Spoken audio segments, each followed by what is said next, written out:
Welcome to Right Side Broadcasting Network. I'm Robert McNeely as Karoline Leavitt, the superstar press secretary, to hold a press briefing at 1 o'clock Eastern today. On Tuesday, November 4th, it's Election Day in America. We're watching closely the Big Apple, New York City, the Garden State of New Jersey as well, and the Commonwealth of Virginia, gubernatorial and mayoral races that will have some significance and really the first test of the Trump administration back at the polls 364 days after you historically reelected Donald John Trump to become the 47th president of the United States. Also watching out Golden, West California, where it is 8 in the morning, bright and early there, the Proposition 50. So this is the restructured congressional map that's been proposed by Gavin Newsom, the governor, and the Democrats, and it's going to a proposal of vote to the people. We'll watch those big four races, including the list of United States House of Representatives. Where does it stand right now? The very thin majority for House Speaker Mike Johnson, Republican leadership, and the whole of Congress 35 days into this government shutdown, tying that of the 2018-2019 shutdown. So tomorrow can break that record. It's 219 to 213 Republicans over Democrats. In the Texas 18, Sylvester Turner, the Democrat who passed away on March 5th of this year, the special election will be held tonight on November 4th. So we'll watch that race closely in Texas 18. Also, Arizona 7, Raul Grijalva passed away on March 13th. His daughter won that special election, Adelita Grijalva, and she has not been sworn in yet. That special election was back on September 23rd. Now, Tennessee 7, Mark Green resigned on July 20th, a Republican, and that special election to be held on December 2nd. So those three vacancies still existing for various reasons after the special election tonight in Texas 18 between Amanda Edwards, the Democrat, and Holanda Jones, also a Democrat, in the race, leading to what will take place tonight. That was in the primary. Also, independent George Foreman IV was involved in that race.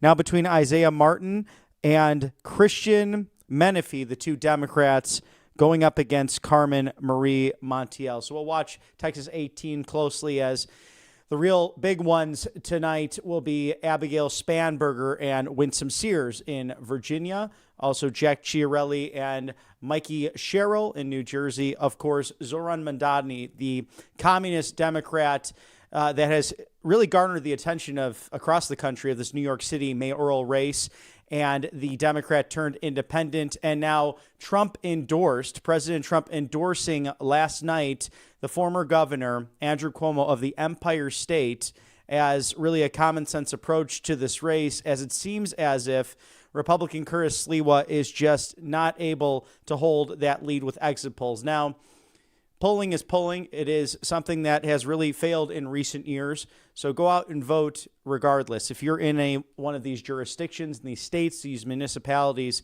it's so crucial to make your voice heard, especially in municipal elections that, as our founders set it up, actually are the first form of government to affect you on a daily basis. Some fun facts over these off-year elections. Since 1977, the new president who wins the White House, Virginians have chosen the person of the opposite party. That should give some scale to the former Congresswoman and CIA officer, Abigail Spanberger, but we've seen how she's really tripped up in the last few weeks, especially that debate with Lieutenant Governor Winsome Sears, as she looked at her and said, Abigail, how can you not stand up against or speak out regarding the erroneous, terrible comments that came from Jay Jones running as a Democrat against a very popular Republican attorney general?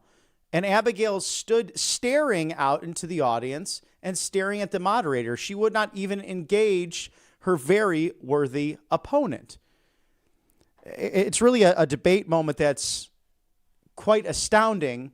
And speaking of debate moments, if you'd like a masterclass in any debate, and we will analyze this later on the show, but the 2004 vice presidential debate between sitting Vice President Dick Cheney and then Senator of North Carolina John Edwards. Truly a masterclass. If you're a young student watching this or interested in it, or heck, whatever point you're at in your life, go back and watch that on YouTube. It's a true masterclass, as our thoughts and prayers, condolences with the Cheney family, the 46th Vice President of the United States, passing away last night at 84 years old. No question, a controversial figure, but someone who was in government for a long, long period of time. His successor, Joe Biden, also someone that Joe Biden once said was the most dangerous vice president in the history of the country. Well, we saw how things changed under President Trump and his overall view, Mr. Cheney. But regardless, we have our thoughts and prayers with the family as the 46th Vice President of the United States has passed away.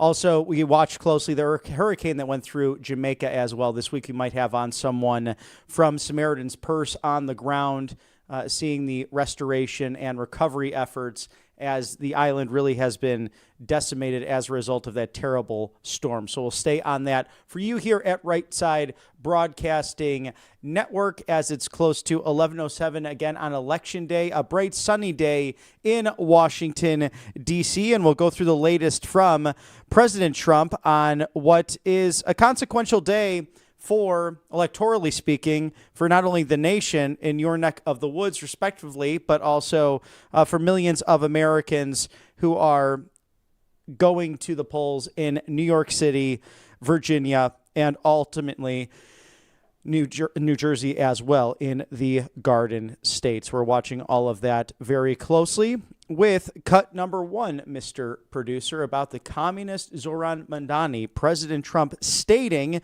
that if communist candidate Zoran Mamdani wins the election for mayor of New York City, it is highly unlikely that I will be contributing federal funds other than the very minimum as required to my beloved first home, because of the first fact: as a communist, this once great city has zero chance of success or even survival.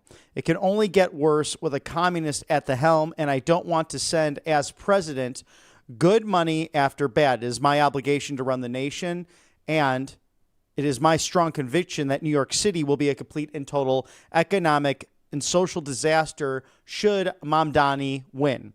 His principles have been tested for over 1,000 years, and never once have they been successful. I would much rather see a Democrat who had a record of success win than a communist with no experience and a record of complete and total failure. He was nothing as an assemblyman, ranked at the bottom of his class, and as mayor of potentially, again, the greatest city of the world. In the world. He has no chance to bring it back to its former glory like we saw under America's mayor, Rudy Giuliani. Now, Curtis Sliwa, who looks much better without the beret, as President Trump aptly added, is a vote for Mamdani. Whether you personally like Andrew Cuomo or not, you really have no choice. You must vote for him and hope he does a fantastic job. He's capable of it. Mamdani is not. And we know that President Trump and former Governor Cuomo were definitely at odds. If you remember during the COVID years, pending where you lived, watching those press conferences, I would get up in the morning to watch what we're about to watch with Karoline Leavitt at 1 o'clock. And you'd see the President of the United States giving the most up-to-date information on COVID, surrounded by Dr. Birx and Dr. Fauci, two people who proved to be deep state, sadly, and the former Vice President Mike Pence to give those updates. You remember his gaffe of 2 weeks to slow the spread. That's all it will be. Well, it's not the case for the 48th Vice President of the United States. But as we look to that, who would follow up would be the governor of New York, who at many times made very poor decisions on COVID and the nursing homes and the amount of deaths that took place, as his successor, Governor Kathy Hochul of New York, is killing the entire region with energy prices that are out of control and expected to triple because she can't get an upstate and separately Long Island pipeline built. All of Connecticut, including its governor, and New England, very angry at her.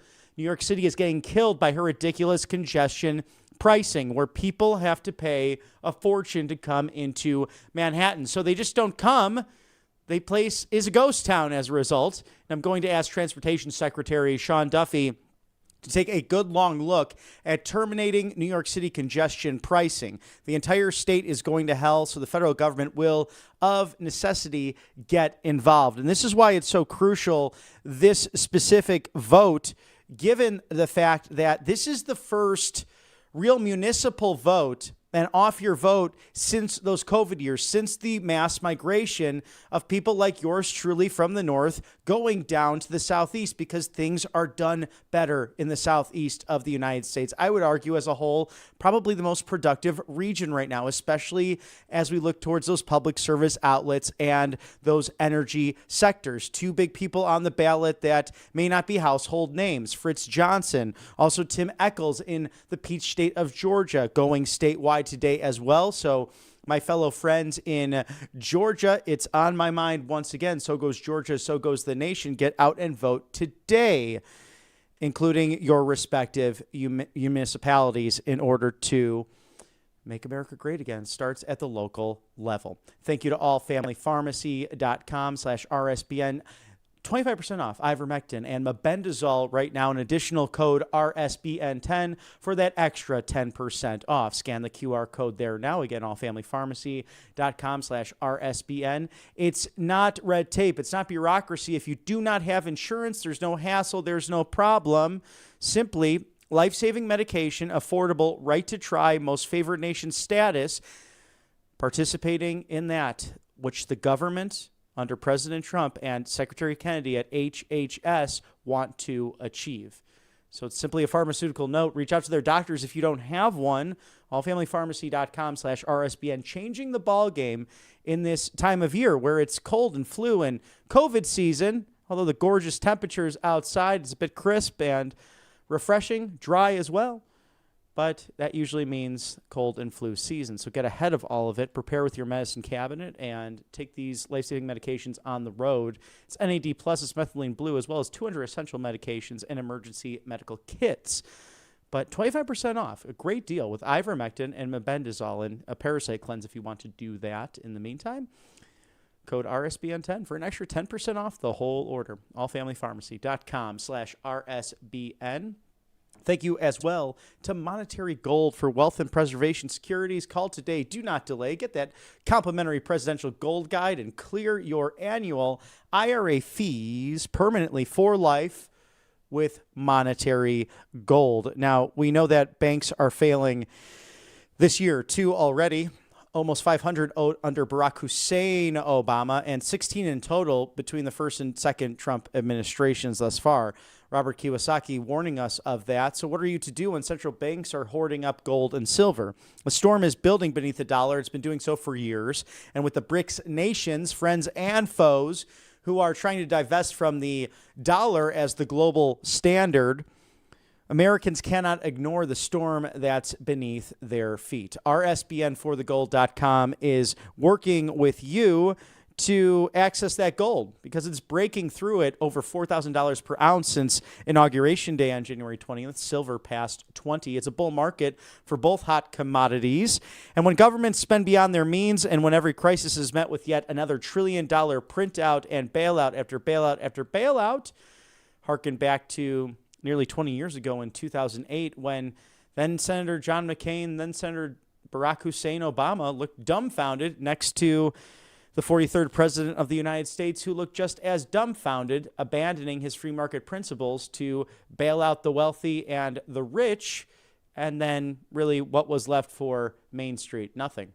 So gold and silver, they don't play games. They only gain in growth and access and bull markets in value as well when these governments act rogue. So RSBN4thegold.com, that is the way to go. Monetary Gold, wealth, security, preservation, best in the business. Thank you for sponsoring us here on the right side of history. Speaking of whether Main Street feels it's in the driver's seat or not, now, there were no numbers for how many were polled in this. I'm going to assume around that 2,000 mark as most polling is done in America, and take it for what it's worth. But according to CBS, the U.S. economic system favors, in most opinions, the wealthy at 74%, the middle class at 6%, the poor at 3%, everyone else a resounding 17% stating that. So according to CBS, 74% of the populace, which again, would love to know how many were actually polled in that situation, believe that this economy right now is focused solely on the wealthy. And how does that translate into an election day on November 4th, 2025? Well, you hearken back to 1992 and Bill Clinton's campaign, it's the economy, stupid. And that's what we'll see as a result of this. This is the first test of, are the tariffs translating to more money in people's pockets? We know costs are coming down in very important ways at the gas pump for egg prices, grocery prices, but also in turn, what's going to happen in 2026. Secretary Scott Bessent giving a preview last night on a major network in the prime time saying that 2026 is going to be a great year for Main Street, and that at the same time, Main Street and Wall Street can succeed in the American ethos with the use of tariffs and the realignment of the global economy. We've seen that on a very high scale.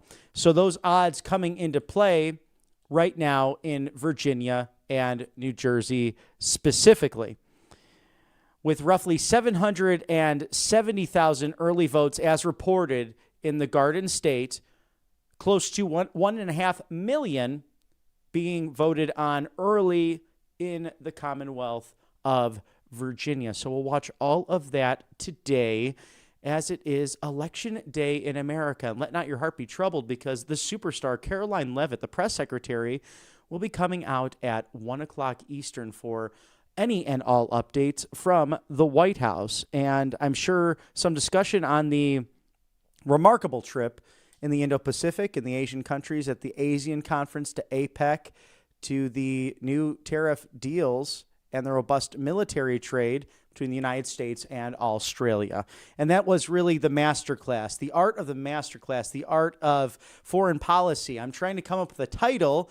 And Mr. President, if you're watching, I'd be happy to forward that book for you, because this is an amazing thing to analyze. And for a policy wonk like me, for someone who loves history and politics and election day all around, to cover it all, your trip to Malaysia for peace with Cambodia and Thailand, and then watching the South Korean trip, ultimately Japan as well. It was a three-pronged process of the peacemaker-in-chief to the military partner-in-chief to the business maker-in-chief, all three together building up security in the Indo-Pacific and giving us grand leverage, as Secretary Pete Hegseth reiterated that on Truth Social, against the Chinese Communist Party, in turn with breaking bread and saying we want peace, we want both nations to remain strong and great. So really that ball is in the court of Xi Jinping, the Chinese premier, and President Trump will be meeting with him in Beijing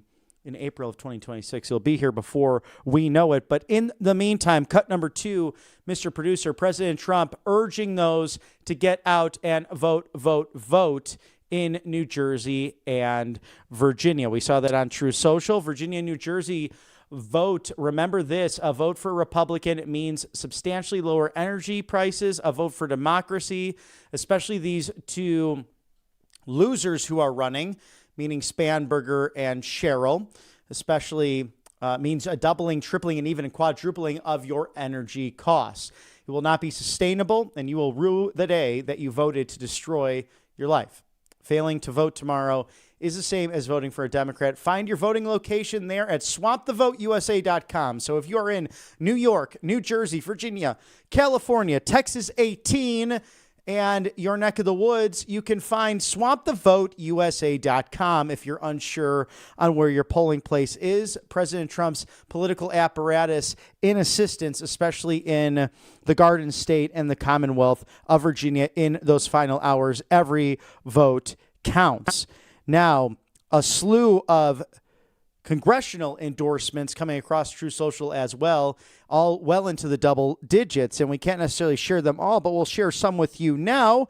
As number 6, one of the more highly watched races that will take place in a primary of the 4th Congressional District Congressman Tom Massey, President Trump with Ed Galbraith, who is running against Rhino, Mr. Thomas Massey. So, as President Trump put it, the third-rate Congressman Thomas Massey, a weak and pathetic rhino from the great Commonwealth of Kentucky, a place that I love and won big 6 times, must be thrown out of office ASAP. The incredible people of Kentucky's 4th Congressional District gave us a mandate to make America great again.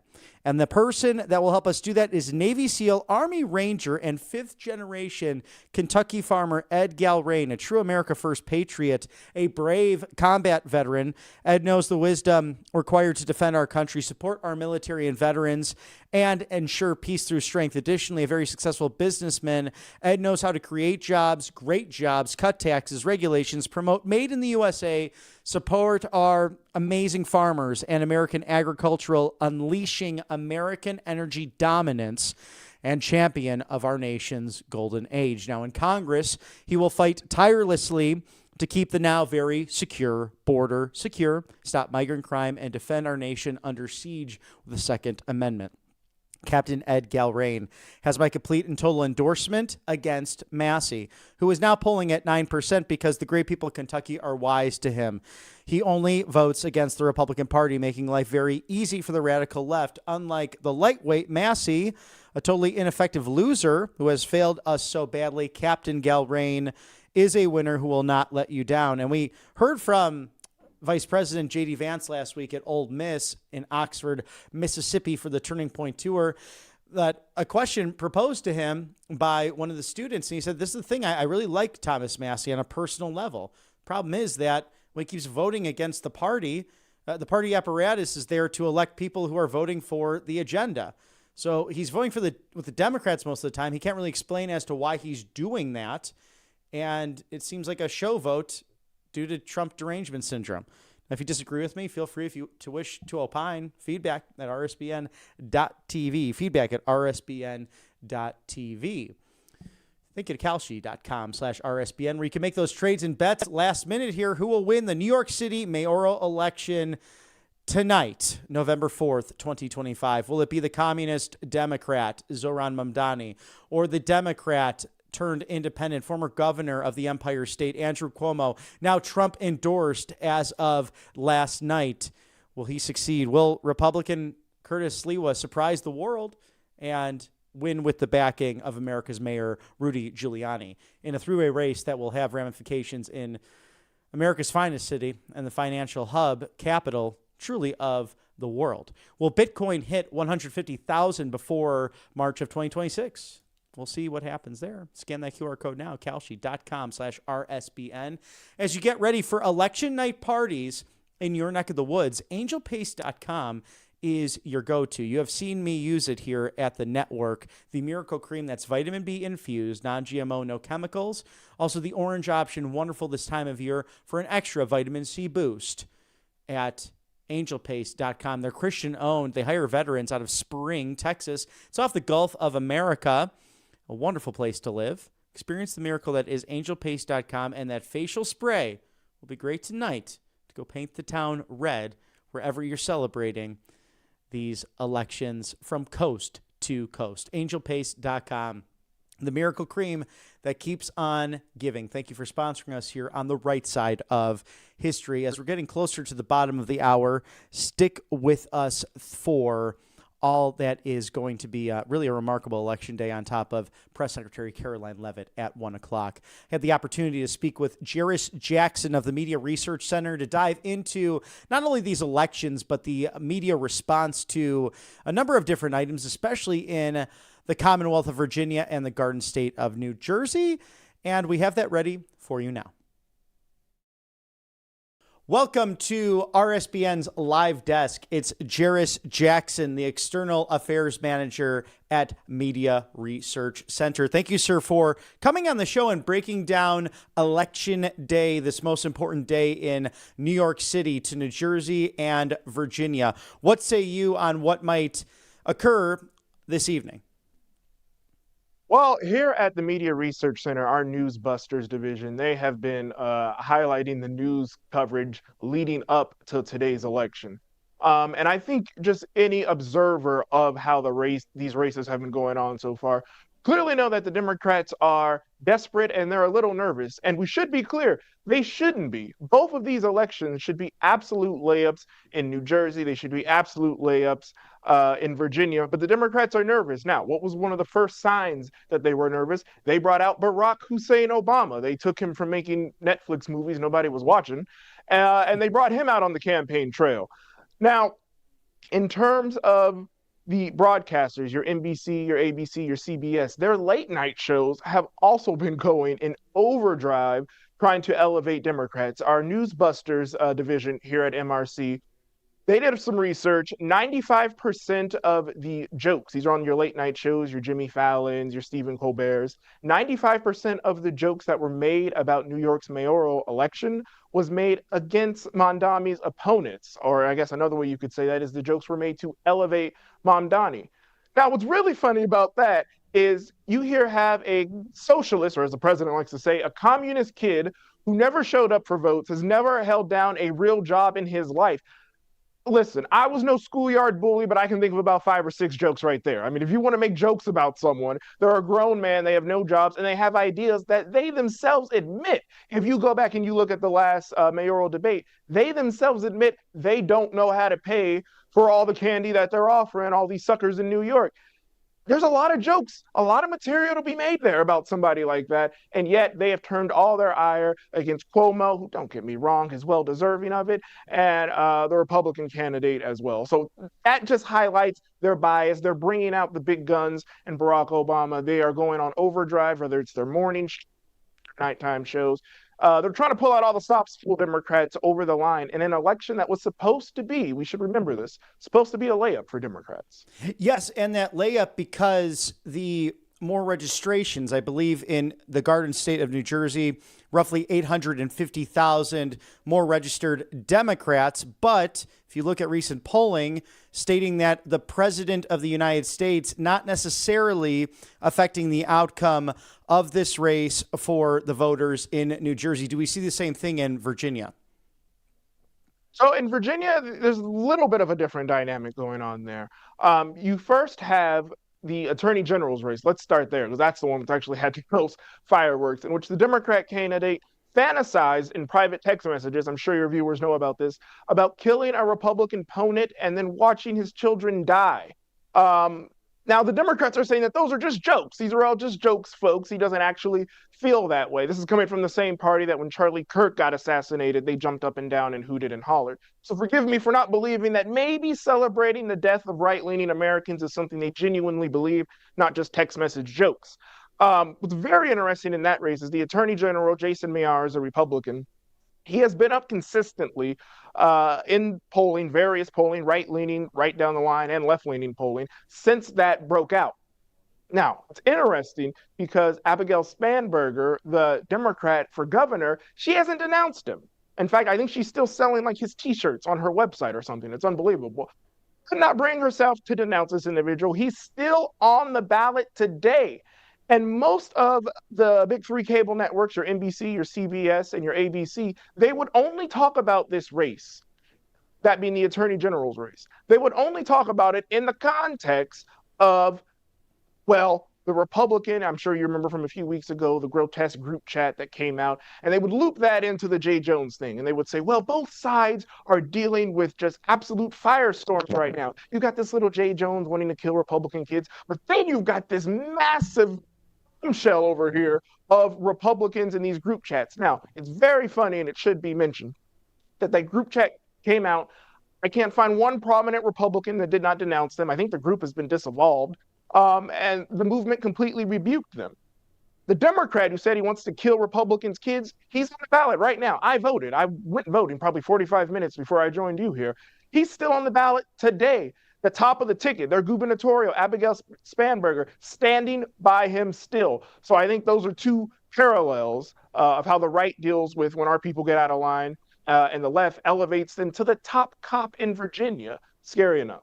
Very scary. It really is, because especially post the assassination of Charlie Kirk, post the killing of Minnesota state legislators, their spouses, and then also injuring as well by an absolute maniac who seemed to have no ties. I know that investigation ongoing in Minnesota, but we watch all of this, and that debate was really telling of Abigail Spanberger just staring straight at the moderator into the audience as Lieutenant Governor Winsome Sears attempted to dialogue with her about denouncing Mr. Jones' radical, ridiculous, and frightening comments. Yeah, I mean, I'm utterly confused how difficult it is. I mean, that really just shows you this ideology for these people, how deep it runs. He wants to kill Republicans' children. It's pretty easy, you would think. And this was the case that Winsome Earl Sears, a Republican nominee for Virginia governor, this is the case she laid out. It should be pretty simple. If this is difficult for you as a candidate, imagine the decisions as governor that you would have to make. Hopefully not. But let's imagine the decisions you would have to make as governor and how you would just capitulate on those. This should be so easy. It's a layup. It is wrong to say you want to kill your opponent's children. And that is what the top cop in Virginia says. He stands by it. The party stands by it. And the governor nominee stands by it as well. Still on the ballot. I can't believe it.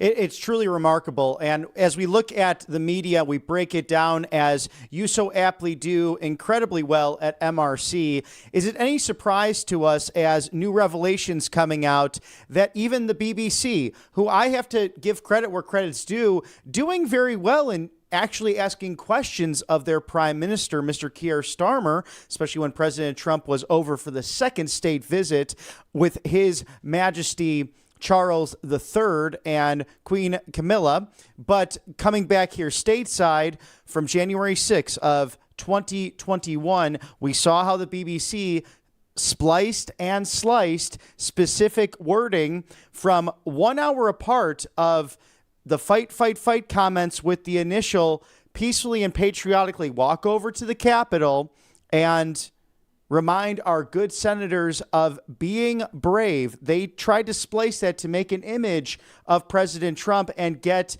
a non-narrative out there. In turn, we have the J6 committee with people like Adam Kinzinger and Liz Cheney, amongst others, Benny Thompson on the Democrat side, who decided to use those statements as evidence in their FAW committee. So we see how media has spun this narrative over the course of the last several years and the last couple of decades. My advice to the conservatives and the reformers in the UK is they should take a lead from President Trump. They should take a lead from patriots like Russ Vought here stateside, and they should defund the BBC. This will happen in any country in which you have state-funded media that is in the pocket of one side. They will filter every single bit of information through a left-wing bin, and they will feed that to the masses as fact. This is exactly why I'm so glad here stateside president had the courage to and followed through on a decades-long promise that existed long before I was born to defund NPR and PBS. We here at MRC, we led the charge right alongside the president with that, working with members of Congress, working with the White House. And we now have a system in which we are not forcing taxpayers to give billions of dollars to outlets that hate them, to outlets that demonize them in every single bit of their print and digital reporting. We no longer have that. And I think that that is a lead that the conservative leaders in the UK should definitely take. The BBC, NPR, they operated much in the same. They took taxpayer dollars for their respective nations, and they trashed anything that was slightly to the right of Bernie Sanders. And I think it should be defunded just as we've defunded NPR and PBS here. Jairus, is it fair to say in this media landscape that if Elon Musk had not purchased Twitter and turned it into X, that perhaps we would not have seen the reelection of Donald John Trump and other Republicans up and down the ballot, simply because of the information warfare that's out there and the suppression of information that mostly comes from social media, but people are ingesting media in a much different and unique way in 2025? Yeah, no, absolutely. I'd agree with you. I would say that it's very telling that Blue Sky has exploded. And if you actually go on Twitter, what sent the liberals away, what was kind of, the light that shined and they squirmied away, it was freedom of speech. Twitter is not an outlet where if you're a liberal, you will get silenced. If you have any left wing ideas, you will be kicked off. They're acting as if you go on Twitter right now, you'll be treated the way that we were treated for years, the way that we were treated pre Elon. Simply not true. It's freedom of speech, freedom of expression. And that's what makes liberals have to run into a safe space. I think it's particularly funny. I don't know if you've seen conservatives, they go on Blue Sky and they'll just say basic universal truths, just very basic things like men are men, women are women, very basic things. Maybe you shouldn't murder children, which is apparently a truth that the AG candidate in Virginia is unaware of. Um, and these things get you banned. These things get you strikes. I mean, these are not wild theories. These are basic facts. Facts as basic as water is wet. And on the liberal enclave known as Blue Sky, that'll get you banned. And that's what sent them running away from formerly Twitter, now X. Simple freedom of speech and expression. I absolutely think it's been a net positive to our country. It's been a net positive to the First Amendment. And we are a better country today because of it. Dialogue and discussion leads to peace and prosperity and ultimately respect for one another, just as Charlie Kirk honored his life and sacrifice with that very notion. And the irony of it, Jairus, that the liberal movement of the 1960s, free speech being really born in the modern era of the Berkeley movement, student-led on the left side of things, now really adopted on the right side of history. It's Jairus Jackson, the external media affairs manager for MRC. Thank you so much for joining us to break down the race. And before we let you go on this November 4th, because you're involved there, you're a resident of the Commonwealth of Virginia, some thoughts on tonight. Who will be victorious in the big three races of the Commonwealth to the Garden State and ultimately the Big Apple in that mayoral race that we're watching? Well, I can tell you what, I'm glad I live in Virginia and not New York.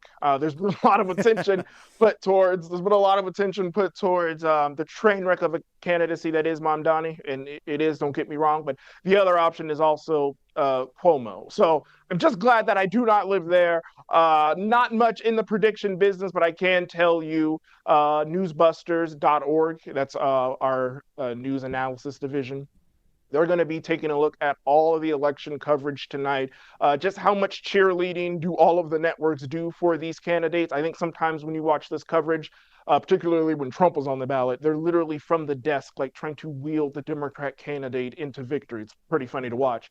But newsbusters.org tomorrow, we'll have all the write-up on all the networks, their bias coverage, and we'll take it from there. Well, we look forward to digesting it again. Jairus Jackson from MRC, thank you so much for joining us on the right side of history, and we'll see you again very soon. Thank you.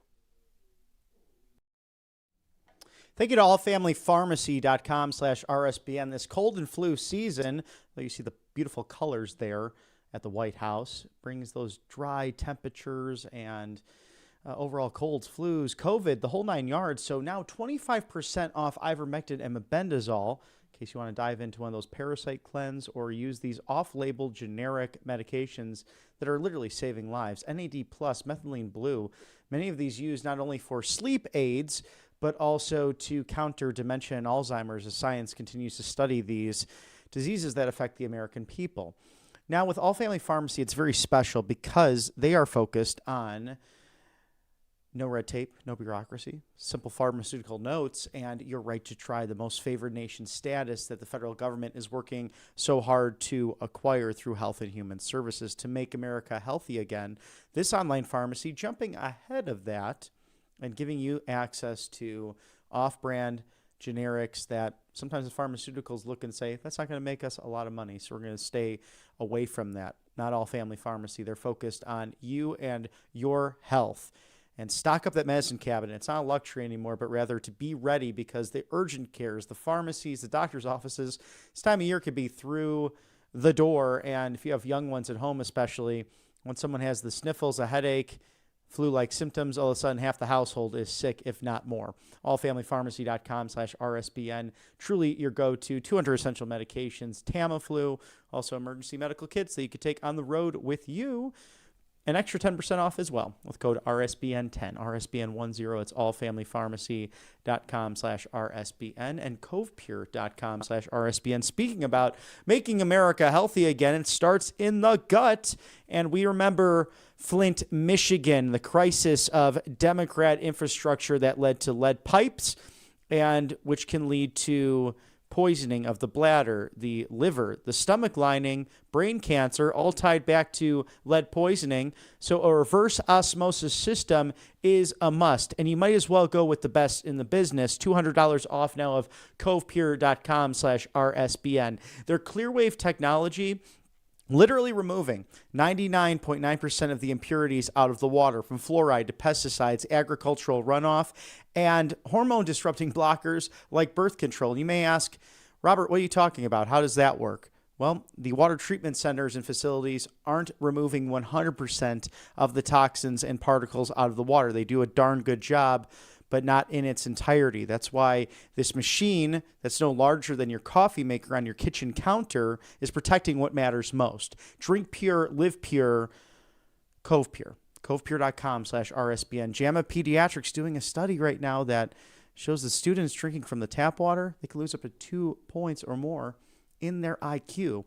And after COVID and all the learning lost there, we can't afford to have any more of that in the American ethos. covepure.com/RSBN, $200 off right now. Also, thank you to Brightcore. Speaking of 3 back-to-back sponsors of Making America Healthy Again, it's all about the gut. It's all about immune support to tackle this season. Call today. Do not delay. It's 888-722-0936. It's Brightcore. It's made in the USA. Their premier product, Kimchi 1. Microplastics are everywhere now. They're in our food, our drinking water, even in the air we breathe. It's very disturbing.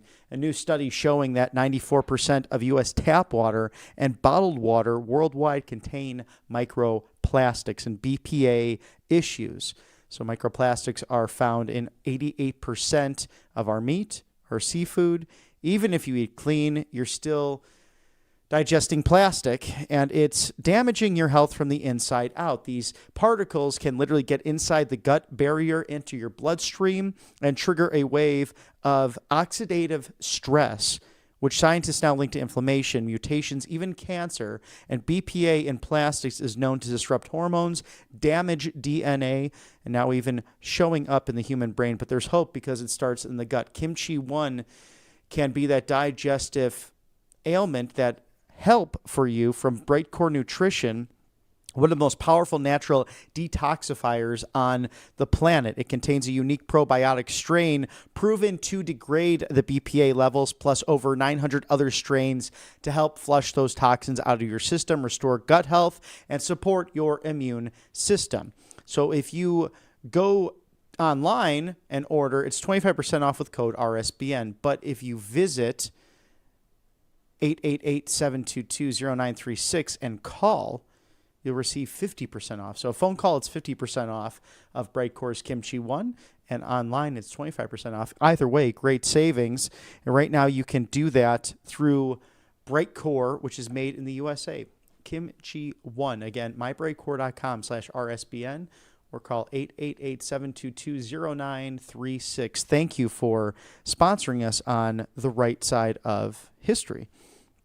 As many issues continue with this government shutdown, we're now tied with the last shutdown from 2018 to 2019. And the White House releasing a couple of videos with cut 13 and 14, Mr. Producer, that the government shutdown video really does need to end. And union leaders coming together, including Sean O'Brien, remember him from the Republican National Convention, the Teamsters International president, who was the first Teamster, not just the president of the organization, but the first Teamster in roughly 136 years or so to even address a Republican convention. At that time, he did not give an official endorsement, but what he said was, at least President Trump has brought us to the table to discuss.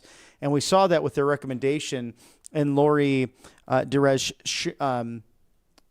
Shermer Duras, who's just an outstanding Secretary of Housing and Labor. She is fantastic for the good people on labor movements. Very, very, very crucial right now. And sadly, many of them are not getting their paycheck as a result of what's taking place. So we can go to those videos now that the White House recently released.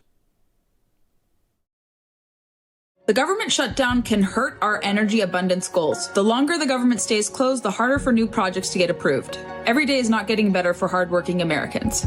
Every day is not getting better for hardworking Americans like myself and my husband. I'm a wife of a veteran, and everyone is being affected by this government shutdown. Hi, my name is Kimberly, and I'm from Hopkins, Minnesota. Every day is not getting better for hardworking Americans with the government shutdown. It's impacting my family business, a small business. Hi, I'm Michael J. Pratt. I serve on several agriculture boards here in Michigan. Every day we're shut down, it's not getting better for us hardworking cattlemen and farmers. Hi, I'm a blueberry grower in North Florida. Congress must act now to reopen the government. Farmers need their local USDA offices open. This government shutdown isn't just a headache for the Beltway, it's a gut punch to America's farmers and ranchers. With the USDA frozen, information critical to our supply chain is blocked, causing increased cost from our grocery stores to our gas stations. My name is AJ, and I work with small independent family farms and ranches all across the nation. We need to end the government shutdown and fund a clean CR so that we can feed America. We finally have a USDA Ag Secretary listening to those with boots on the ground, growing the food for our nation. We must pass this clean CR so that the USDA can get back to work full steam ahead to preserve food sovereignty and the health of our nation. Today is important because it's the first payroll period where people are going without a check, and we want to make sure that no family is left behind and that Congress gets back in that room and makes the deal that they should have made a long time ago. I'm here to advocate for the many folks that are going without a paycheck right now, that are federal employees charged with keeping our skies safe. We hope that this comes to a conclusion really soon. People are suffering. I met someone yesterday in Tulsa, Oklahoma. He's been with the FAA for 3 months. Moved to Tulsa, moved his family there. They have a newborn baby, and now he's not getting a paycheck, and that hurts people. It hurts people where they live, literally. We're all here with the same goal. We want members of Congress to come together to pass a CR and get the government open so these folks don't have those distractions on their plate. I really appreciate the leadership of the White House, the President, Vice President, Secretary Duffy. It's extremely important what all of you are doing in your leadership, and we really appreciate you bringing all of us together to hopefully end the government shutdown.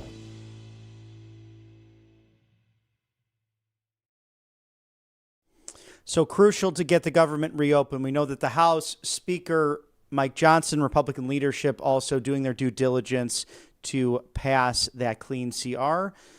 And roughly we need 5 common sense senators to pass this. 14 times they've turned it down, and they sure do love that filibuster, something that they claim to want to get rid of. But with President Trump mentioning over Truth Social as well that it is really time to get rid of that filibuster ultimately, said that in many different statements, and that the Democrats are far more likely to win the midterms in the next presidential election if we don't go with the termination of the filibuster, the nuclear option, because it is impossible for Republicans to get common sense policies done with these crazed Democrats. Now, for 3 years, nothing will be passed if you continue to see this, and Republicans will be blamed. Elections, including the midterms, will be rightfully brutal. If we do not terminate the filibuster, we will get everything approved like no Congress in history. So something that needs to be jumped on as President Trump finishing with terminate the filibuster now, end the ridiculous shutdown immediately, and then most importantly, pass every wonderful Republican policy that we have dreamt of for years but never gotten. We will be the party that cannot be beaten, the smart party, as it is 11:49 on the East Coast, 8:49 on the West Coast. Good morning, America. Roughly an hour and 10 minutes from now, the superstar press secretary Karoline Leavitt on this Tuesday, November 4th. It's Election Day. Get on out there and vote if you have an election in your neck of the woods. I'm Robert McNeely. You're watching Right Side Broadcasting Network. We'll take a quick commercial break for sponsors. Stick with us. Don't change that channel. Welcome to Right Side Broadcasting Network, your trusted conservative news outlet. At RSBN, we deliver the truth when the mainstream media falls short. Since 2015, we've proudly broadcasted every single one of President Trump's iconic MAGA rallies, bringing you the excitement and energy live before anyone else. By watching RSBN, you get an unfiltered front row view of the action on the ground. We interview the crowds to give a voice to millions of Americans just like you. We show you President Trump's speeches in their entirety, free from interruptions and censorship. We cover the stories that matter to you with the integrity and passion you deserve. Thank you for choosing RSBN as your home for America First News. Together, we stand strong, united, and informed. So join us and be part of the right side of history. Tired of being told no by your doctor, your pharmacy, or worse, your insurance company? You're not alone. Millions of Americans are waking up to a broken healthcare system. That's why more and more people are turning to All Family Pharmacy. We believe in medical freedom. We deliver the prescription and the medication, all from licensed U.S. doctors and pharmacists, from ivermectin and trusted antibiotics to maintenance medications, even NAD+, the revolutionary anti-aging supplement. Use code RSBN10 at checkout for 10% off your first order. Every once in a while, something big happens, something that changes everything. And now, in a defining moment for crypto, Trump Media Group and Crypto.com are joining forces to acquire up to $6.4 billion of CRO, launching America's first ever CRO treasury, empowering the Kronos blockchain. This is more than a partnership. It's the future of finance built in America. For more, visit Crypto.com, where millions trade CRO every day. Hey y'all, it's Silk from the Diamond and Silk Chit Chat live show. Look, don't forget to check me out right here on RSBN Network. Be sure to watch the show on Right Side Broadcasting Network, and I want you to support Right Side Broadcasting Network. Yes, it's imperative that you do so, okay? I look to see y'all soon. Bye-bye. Welcome back to Right Side Broadcasting Network, as Karoline Leavitt will hold a press briefing at 1 o'clock Eastern. In addition to that, we're going through all of the news of the day and the government shutdown, now tied for the 2018-19 shutdown at 35 days, beginning on October 1st, as we've been watching that very closely. In addition, President Trump also adding recently not only the filibuster termination that we ran through, but cut 16, Mr. Producer, the SNAP benefits. Now, SNAP benefits go to 1 out of every 8 African American in the country, and blacks make up 12% of the American populace. So we see a major issue in that demographic, but also for those who are relying on this, regardless of their background. SNAP benefits, which increased by billions and billions of dollars, many-fold during crooked Joe Biden's disastrous term in office, due to the fact that they were haphazardly handed to anyone for the asking, as opposed to just those in need, which is of the entire purpose of the SNAP program, will be given only when the radical left Democrats open up the government, which they can easily do, and not before. Thank you for your attention to this matter, President DJT. Also having comments with Cut 17, Mr. Producer, President Trump mentioning the Proposition 50, the unconstitutional redistricting vote in California, is a giant scam, and the entire process, in particular the voting itself, is rigged. All mail-in ballots where the Republicans in that state are shut out is under very serious legal and criminal review. Stay tuned. We also do know the Department of Justice suing the Prairie State of Illinois for its voter rolls to see exactly who is still able to vote there, whether deceased or they've moved out of the state. Some states do not have robust detections. And look back to the last election, how crucial that was, even in the Commonwealth of Virginia, where Governor Glenn Youngkin's team was able to sue in the appeals court.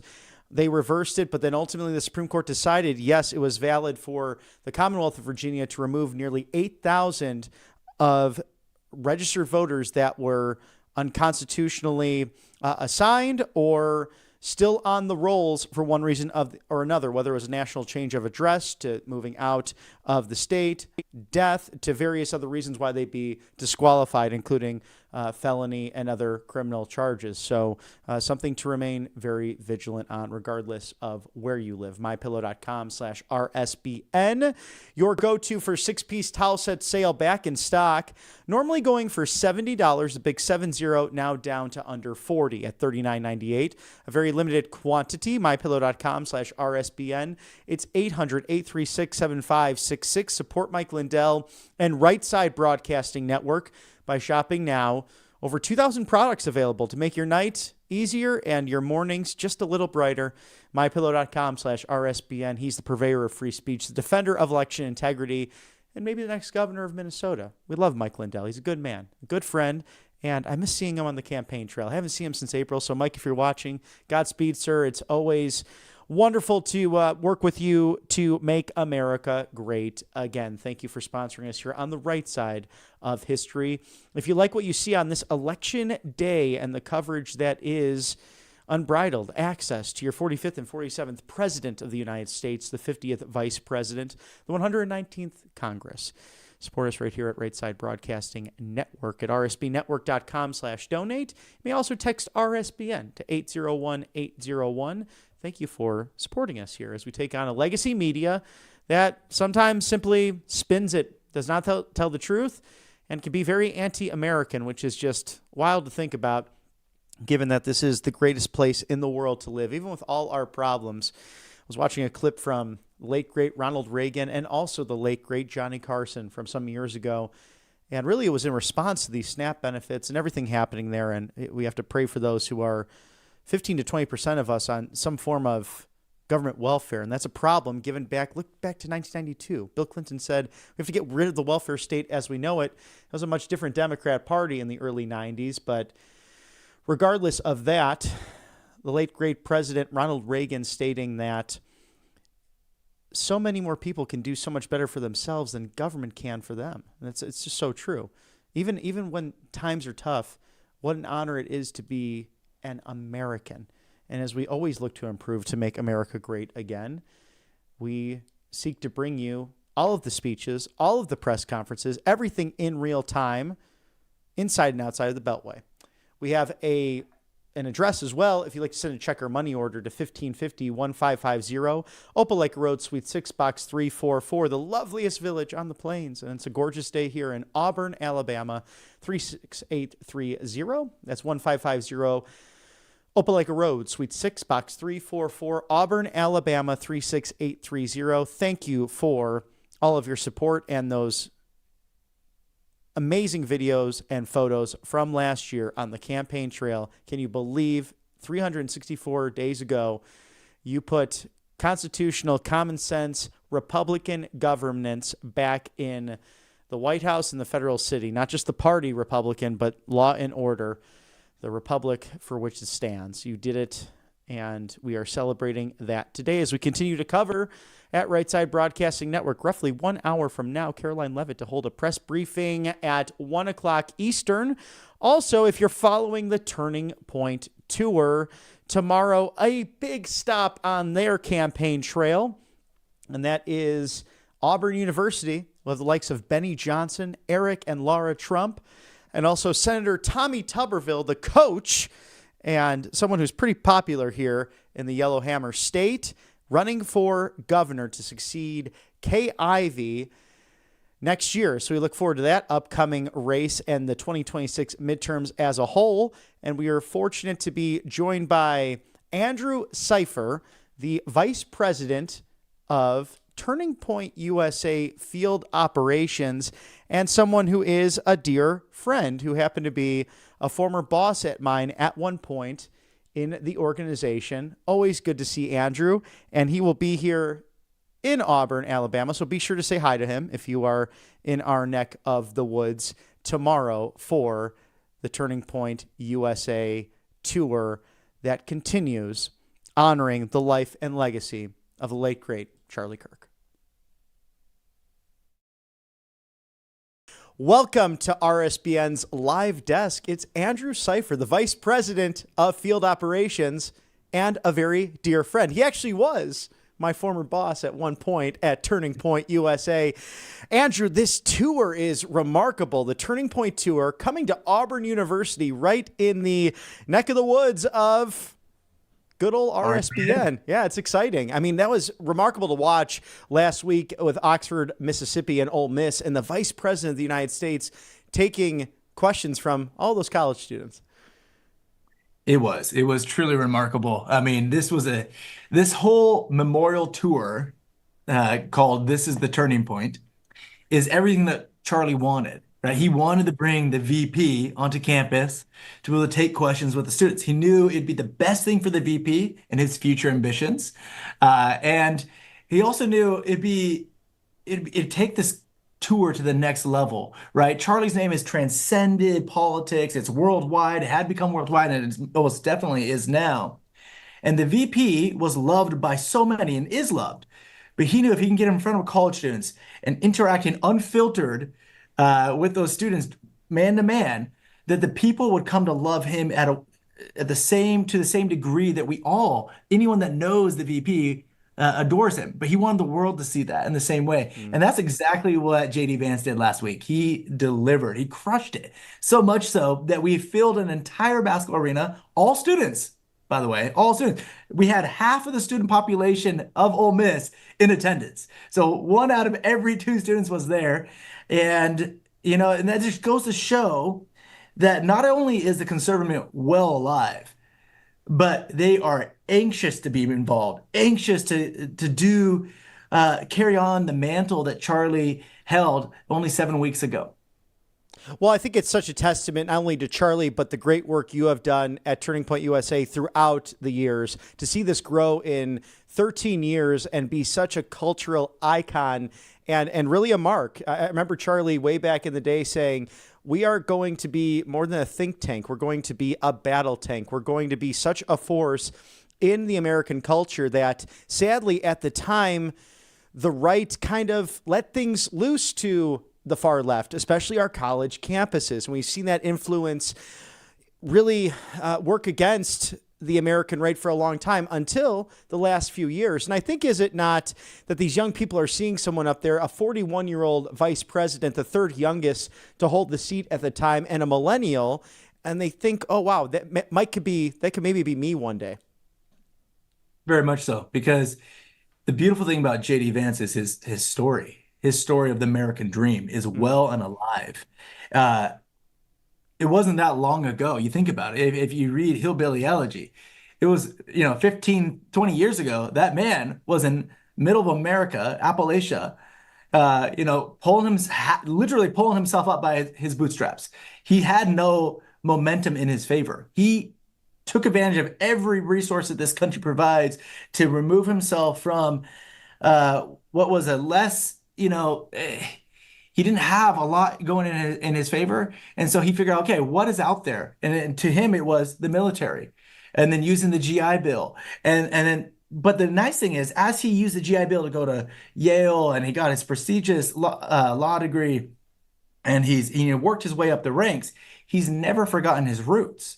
And so even now, 20 years removed from living in Appalachia, he can still resonate with the average Joe Blow here in America. He can talk to students because he understands what it's like to be in their shoes. He's been in their shoes not too long ago. He knows middle America better than anyone. And you saw that last week. We've been doing this tour now for 7 weeks since Charlie's assassination. And he, to his credit, was the very best at communicating to the students. The students stayed in their seats for a full hour and a half of him doing Q&A with students, because not only is he an intellectual and he's wickedly smart, but he has a bit of humor and wit where he can captivate these students and he can speak at their level. If the students are going to be sassy, he's unafraid to be a little bit sassy back and a little bit, he's going to be a little sarcastic to just let them know, hey, I'm a human too. I get it. I know what you're thinking. You're trying to stump me. I'm not here to stump you back, but I'm here to have a rational conversation. And if you want to be witty, let's be witty. And I think people crave that authenticity that is so rare in politics. Yes, it's so true, Andrew. And same with Charlie, the way he confronted ideas and debate in a charitable manner, as the vice president does. And as the vice president has said, it's very likely I'm not here without the influence and assistance of Charlie Kirk's voice saying, yes, put this man on the ticket. It's about a generational change. It's about his Marine background, as you very well laid out, the fact that he's from Appalachia. This is a story that should have not necessarily happened, but it was that grit and determination, that belief in God that rose him to where he's at right now. And the numbers are breaking at Turning Point, from what I understand, just chapter recruitments to membership. It seems like the North Star is just really in favor of Turning Point as it continues to grow and grow and grow. You know, we have been more than blessed, more than blessed. That guy had an acute ability to map out the future, not just for years into the future, but decades. He just knew where he wanted to take this organization. No different than when we started 13 years ago. And he's like, we're going to change the conservative youth we're going to change American youth to be conservative. And many people just scoffed at the idea. Well, he had a vision of where he wanted to take Turning Point 10 years from now. And I think that I know that 10-year plan has now shrunk to be a 2-year plan. That's how fast we're going to manifest his 10-year vision. We are now, think about this. We started our high school outreach program because we realized that indoctrination is happening at a younger and younger age, that we couldn't just be on college campuses. So in 2022, we said we need to start a high school outreach program where we're starting Turning Point chapters led by students to influence their peers to say it's okay to love America again. And we started that in 2022. Within 3 years' time, and it's been accelerated to the max within the last 7 weeks, that we are now on 1 out of every 8 high schools in America. Wow. Think about it, there's 25,000 high schools out there. It's just a remarkable, a huge number, right? There's only about 5,000 universities, where you got to, times that by 5, and that's the amount of high schools that there are. And we are on 1 out of every 8. Our goal is to be on every high school. And it was just last spring that he said, Andrew, we need to be on every high school. And I said, great, that's probably going to take 10 years. And he said, no, we need to do that in 5 years. We need to do that in 3 years. We don't have time on our hands. We got to take advantage of the time that we have. And I was like, okay, I don't know how that's going to be possible. And in some divine way, God always manifested Charlie's dreams because of his faith, because of his determination, his wit, his foresight. And I tell my team now this all the time, that he provided a way for us to make his vision a reality, and not in 10 years' time, but probably within 3 years' time or less. And I have no doubt, with the team that's in place and the amazing work ethic of Turning Point USA, no question that it always gets reached on time or before the projection and under budget, something that President Trump, I think, would be very, very proud of as well. And we saw it over the years as President Trump. I remember the first time I think he spoke to that high school group back in 2018, I want to say it was, that summer. And he mentioned Turning Points USA, and then Charlie said, "Oh, we have to change the name now." But it was great to see the president in Washington D.C. to address a high school leadership summit that ended up now becoming, it's Campus America or Battlefield America? What's the terminology for the high schools now? Club America. I love that. Club America. And who can say no to Club America, right? It is our way to put high school administrators on the defense. You're going to say no to Club America? You're a public institution of America. And so it's our way to be able to get past all the administrative blockades that these administrators like to put up when our high schoolers are wanting to just simply organize, get together, talk about current events, exercise their natural leadership abilities, or to develop them, and to talk to their peers about ways they get involved. Community cleanups, right? Registering their peers to vote. Maybe going out and door knocking for someone that they're passionate about. Or just simply a place for young Americans to come together and meet like-minded friends that will carry them forward for years. Because in the end, a majority of adolescents just need peers that agree with them, that will support them when they're down. Because you know this, I know this, we all know this, that life is tough. Life is tough. And you many times will veer from the path if you don't have that structure around you to keep you focused when you're unfocused. So true. And this week it's Auburn University, Benny Johnson, Eric and Laura Trump, Senator Tommy Tuberville, the coach in the House who's running for governor of Alabama. Can you give us a preview of this great event, the next stop on the tour? Well, if you were jealous of Ole Miss last week and what they had with the lovely Miss Erica Kirk and with JD Vance, don't be, because we're bringing it to Auburn, and it's going to be a full arena tomorrow night at the Beard Eves Arena. We're expecting a full house, and it's going to start out with, the Coach Tuberville, and he is more than a big ally of ours. He's so excited to be there.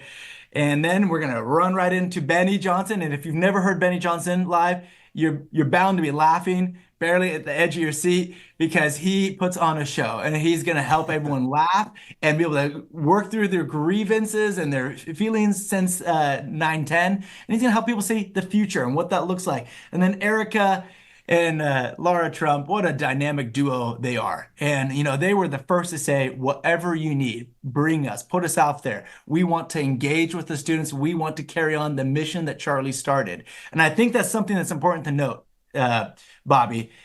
Every speaker that has agreed to be on this tour has said, we want unfiltered questions. We want to interact directly with the audience, no different than Charlie.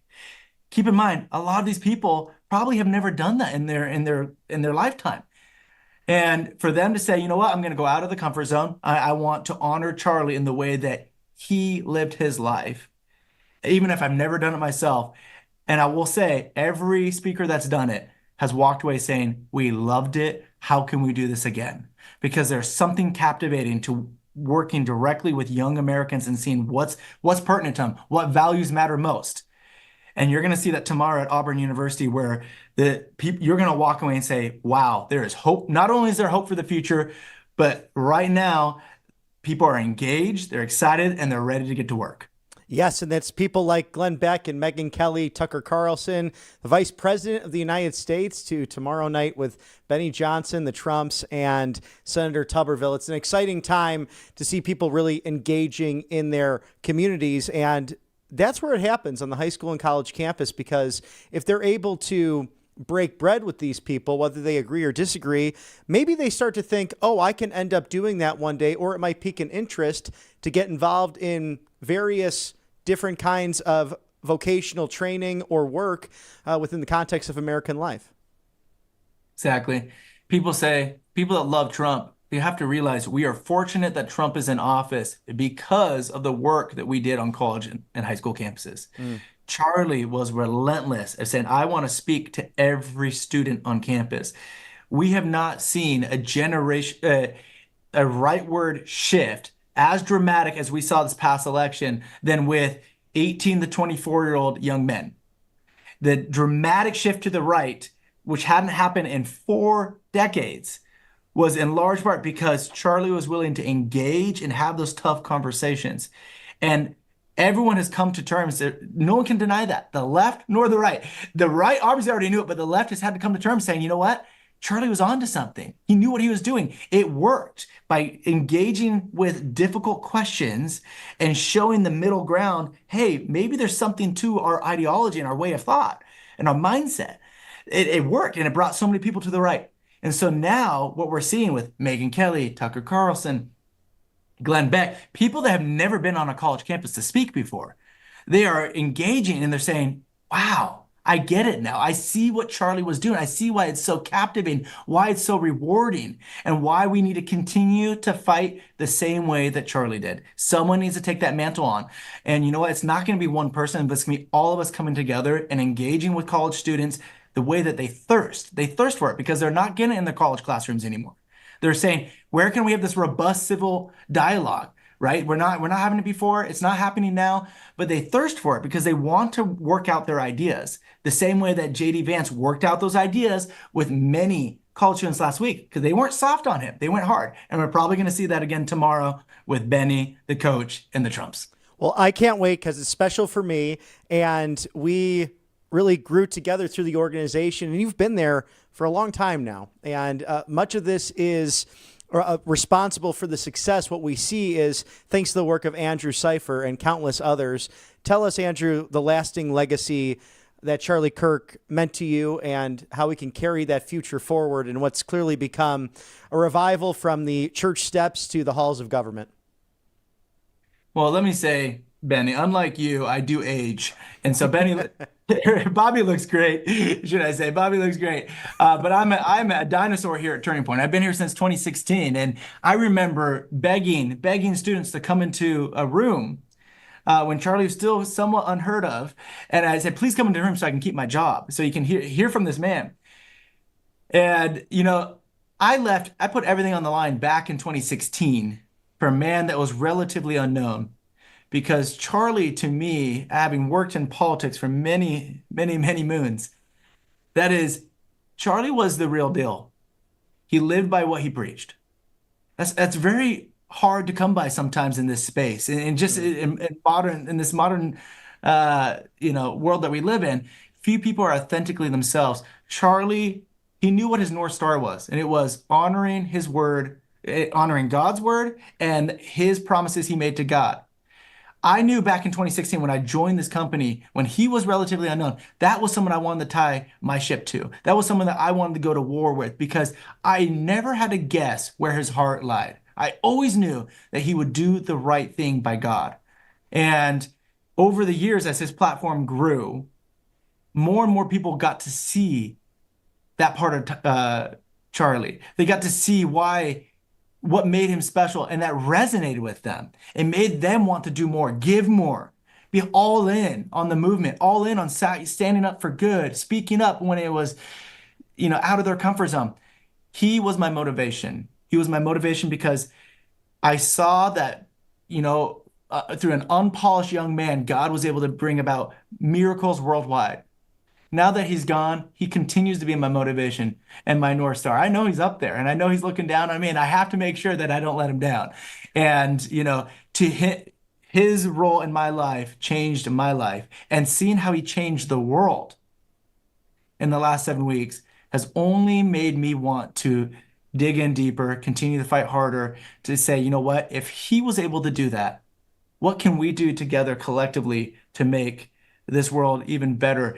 Can we move things to the right a little bit more? Can we continue to change more hearts and minds of people that were just unsure of their values, unsure of their capacity of what they can give back in this life? He took average people and turned them into, he took average people, saw the potential in them, and never gave up on their potential. Never. Even if they gave up on themselves, he never gave up on them. And that is the man that he is to me, and that is the man I hope to be moving forward in his name. Well said. It's a unique gift to be able to dive deep and find the talents in people that, like you said, Andrew, they don't know they have themselves. And I can definitely speak to that with Charlie's influence over my life. And we feel the same way here at Right Side Broadcasting Network. What an honor and privilege it is to share in his story and also to remember his legacy and to continue grinding forward. And for some reason, it feels like, I know it's the Sun Belt. I know part of this is just biology and science, but a lot of it just seems like the sunsets are a bit sweeter lately, especially going out for, a later jog or a run, even as we get into the later part of the fall and autumn season. But I look forward to seeing you, my friend, in Auburn University, hosting Turning Point USA. It's going to be a great tour. And we'll see you on Wednesday for all this action. We'll see you there. Thank you, Bobby, for having me. Absolutely. Andrew Cipher, the Vice President of Field Operations for Turning Point USA. Safe travels, and we will see you on the right side of history very soon.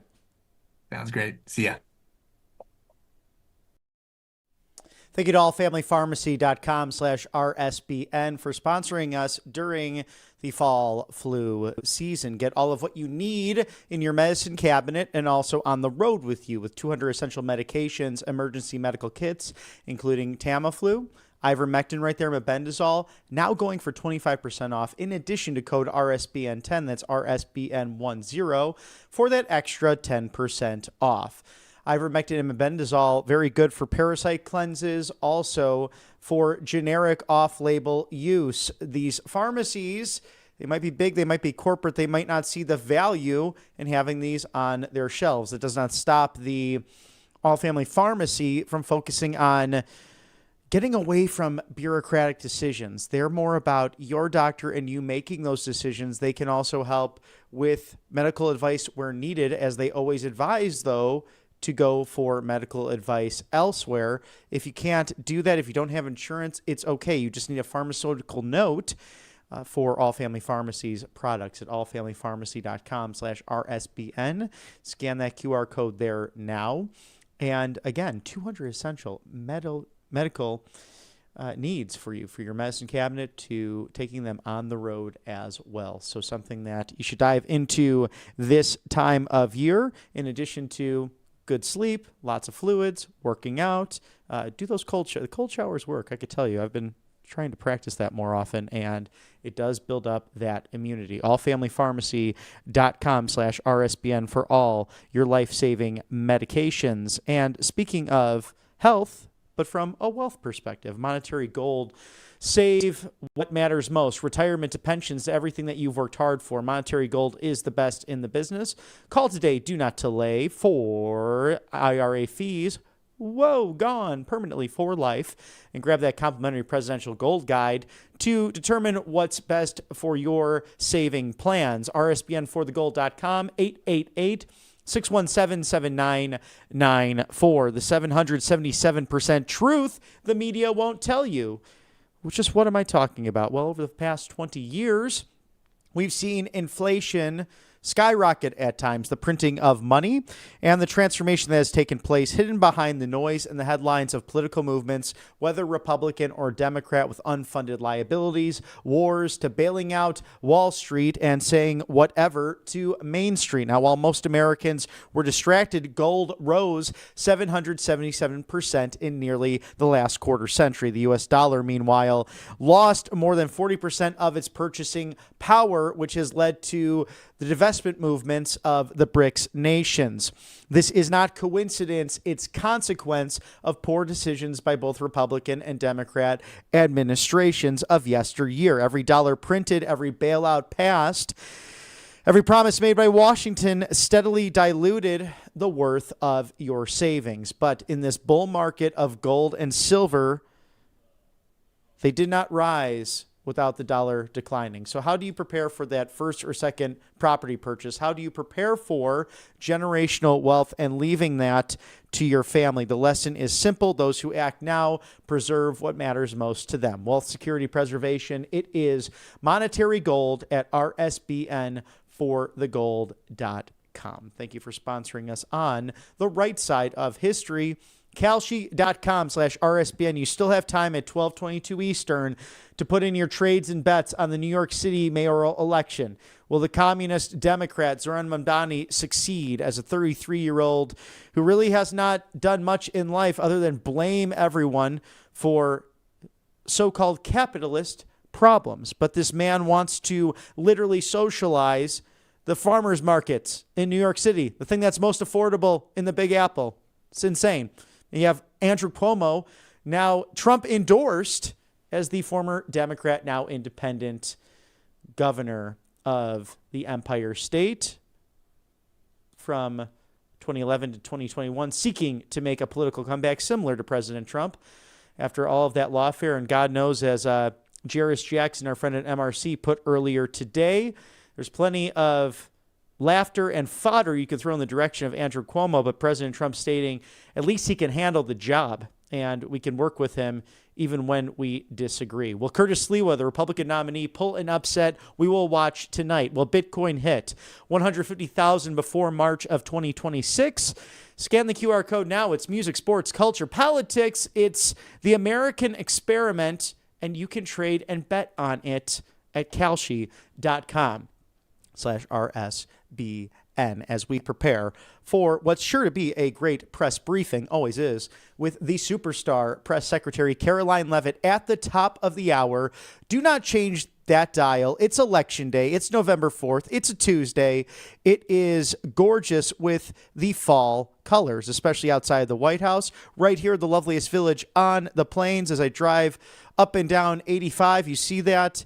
next door at the Peach State as well in Georgia.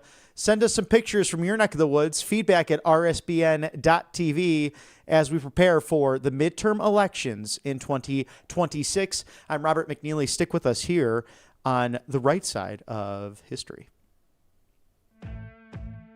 Welcome to Right Side Broadcasting Network, your trusted conservative news outlet. At RSBN, we deliver the truth when the mainstream media falls short. Since 2015, we've proudly broadcasted every single one of President Trump's iconic MAGA rallies, bringing you the excitement and energy live before anyone else. By watching RSBN, you get an unfiltered front row view of the action on the ground. We interview the crowds to give a voice to millions of Americans just like you. We show you President Trump's speeches in their entirety, free from interruptions and censorship. We cover the stories that matter to you with the integrity and passion you deserve. Thank you for choosing RSBN as your home for America First News. Together, we stand strong, united, and informed. So join us and be part of the right side of history. Hey y'all, it's Silk from the Diamond and Silk Chit Chat live show. Look, don't forget to check me out right here on RSBN Network. Be sure to watch the show on Right Side Broadcasting Network, and I want you to support Right Side Broadcasting Network. Yes, it's imperative that you do so, okay? I look to see y'all soon. Bye-bye.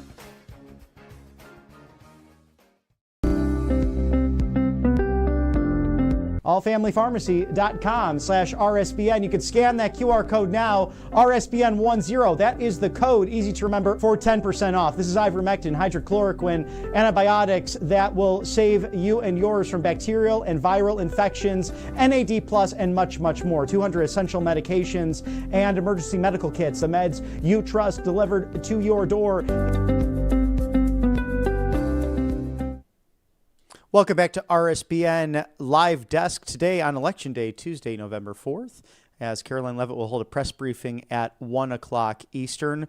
We look forward to that as we are still in the midst of a government shutdown. Now, day 35, it ties the record from 2018 into 2019, and this is very clear where in the past, with the last 2 or 3 shutdowns, there was blame to go around between the former President Barack Hussein Obama, Speaker John Boehner, and others who really drove the government into the ground. Right now, it's very clear, and Senator John Fetterman of the Commonwealth of Pennsylvania, really the only fair-minded Democrat making his ways around media circles, cable and otherwise, to talk about the fact that we really need to reopen this for SNAP beneficiaries, for those on welfare. We need to do that for the American people and for smooth sailing with TSA as well as people travel for the holiday season and over the course of the next several weeks. We have video playback from the White House with cut 13 and 14, Mr. Producer, with the unions and other organizations calling for the reopening of the government. The government shutdown can hurt our energy abundance goals. The longer the government stays closed, the harder for new projects to get approved. Every day is not getting better for hardworking Americans. Every day is not getting better for hard-working Americans like myself and my husband. I'm a wife of a veteran, and everyone is being affected by this government shutdown. Hi, my name is Kimberly, and I'm from Hopkins, Minnesota. Every day is not getting better for hardworking Americans with the government shutdown. It's impacting my family business, a small business. Hi, I'm Michael J. Pratt. I serve on several agriculture boards here in Michigan. Every day we're shut down, it's not getting better for us hardworking cattlemen and farmers. Hi, I'm a blueberry grower in North Florida. Congress must act now to reopen the government. Farmers need their local USDA offices open. This government shutdown isn't just a headache for the Beltway, it's a gut punch to America's farmers and ranchers. With the USDA frozen, information critical to our supply chain is blocked, causing increased cost from our grocery stores to our gas stations. My name is AJ, and I work with small independent family farms and ranches all across the nation. We need to end the government shutdown and fund a clean CR so that we can feed America. We finally have a USDA Ag Secretary listening to those with boots on the ground, growing the food for our nation. We must pass this clean CR so that the USDA can get back to work full steam ahead to preserve food sovereignty and the health of our nation. Today is important because it's the first payroll period where people are going without a check, and we want to make sure that no family is left behind and that Congress gets back in that room and makes the deal that they should have made a long time ago. I'm here to advocate for the many folks that are going without a paycheck right now, that are federal employees charged with keeping our skies safe. We hope that this comes to a conclusion really soon. People are suffering. I met someone yesterday in Tulsa, Oklahoma. He's been with the FAA for 3 months. Moved to Tulsa, moved his family there. They have a newborn baby, and now he's not getting a paycheck, and that hurts people. It hurts people where they live, literally. We're all here with the same goal. We want members of Congress to come together to pass a CR and get the government open so these folks don't have those distractions on their plate. I really appreciate the leadership of the White House, the President, Vice President, Secretary Duffy. It's extremely important what all of you are doing in your leadership, and we really appreciate you bringing all of us together to hopefully end the government shutdown.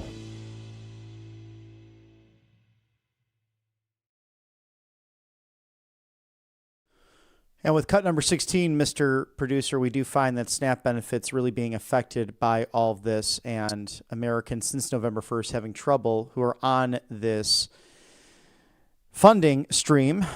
SNAP benefits with increased by billions and billions of dollars, manyfold during crooked Joe Biden's disastrous term in office due to the fact that they were haphazardly handed to anyone for the asking as opposed to just those in need, which is the purpose of SNAP, will be given only when the radical left Democrats open up government, which they can easily do, and not before. Thank you for your attention to this matter, President DJT.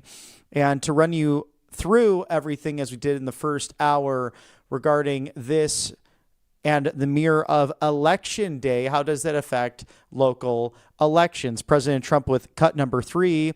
Why would anyone vote for New Jersey and Virginia gubernatorial candidates, Mickey Sherrill and also Abigail Spanberger? That's why Swamp the Vote USA is helping out with Virginia and New Jersey. Remember this, a vote for Republicans means substantially lowering energy costs for the American people in the Garden State and the Commonwealth. Now, why would anyone want to go the opposite way when they want transgender for everybody? Men playing in women's sports, high crime, most expensive energy prices almost anywhere in the world. If you vote Republican for massive energy cost reductions, large-scale cuts, and basic common sense under President Trump, Maine gasoline will, or that's what he meant by that, gasoline will come down to approximately $2 a gallon. We're actually seeing that right now. And very soon with the Democrats, you'll be paying $4, $5, $6 a gallon. And your electric and other energy costs will likewise soar. Vote Republican for a great and very affordable life. You'll get from voting Democrat is unrelentlessly high crime, energy prices through the roof, men in women's sports, and heartache. I've seen it directly at the pump myself, averaging around here in the Auburn, Opelika area that about $2.50 or so, give or take, either direction. And also in Atlanta, Georgia, prices coming down significantly since Election Day last year, specifically at the pump, regardless of what Democrats are saying on the other side of the aisle. So as we break down these crucial elections, President Trump endorsing the Republican tickets, but specifically endorsing Jack Ciattarelli, the New Jersey gubernatorial candidate in the Garden State. Did not mention Winsome Sears, Lieutenant Governor, by name, as she's pursuing and endorsed by Glenn Youngkin's position, the now governor of Virginia. What's interesting there, too, is you can actually run for re-election as governor of Virginia, but it cannot be consecutive. So that's what we saw in the last 2021 election. Terry McAuliffe, the close Clinton aide from yesteryear, completely, once a very good campaigner, went completely delusional on COVID amongst other issues at hand, especially men in women's sports, which led to businessmen and private citizen Glenn Youngkin becoming one of the most popular governors in all of America. He has endorsed her to succeed him in that race. It will be historic regardless, as the first female governor of Virginia, either in the form of Abigail Spanberger or Winsome Earl Sears, who are likely to have victory tonight one way or another. Now, with the lieutenant governor as well, even more historic given her Jamaican background, a military veteran, both impressive by their resumes, but two very clearly different thinkers, as we have seen over the course of this election. The most terrifying situation being that she really did not strongly condemn Mr. Jones, the AG candidate for the Democrats, who called on the killing of a state delegate and the children under 5 at the time, 1 and 2-year-old.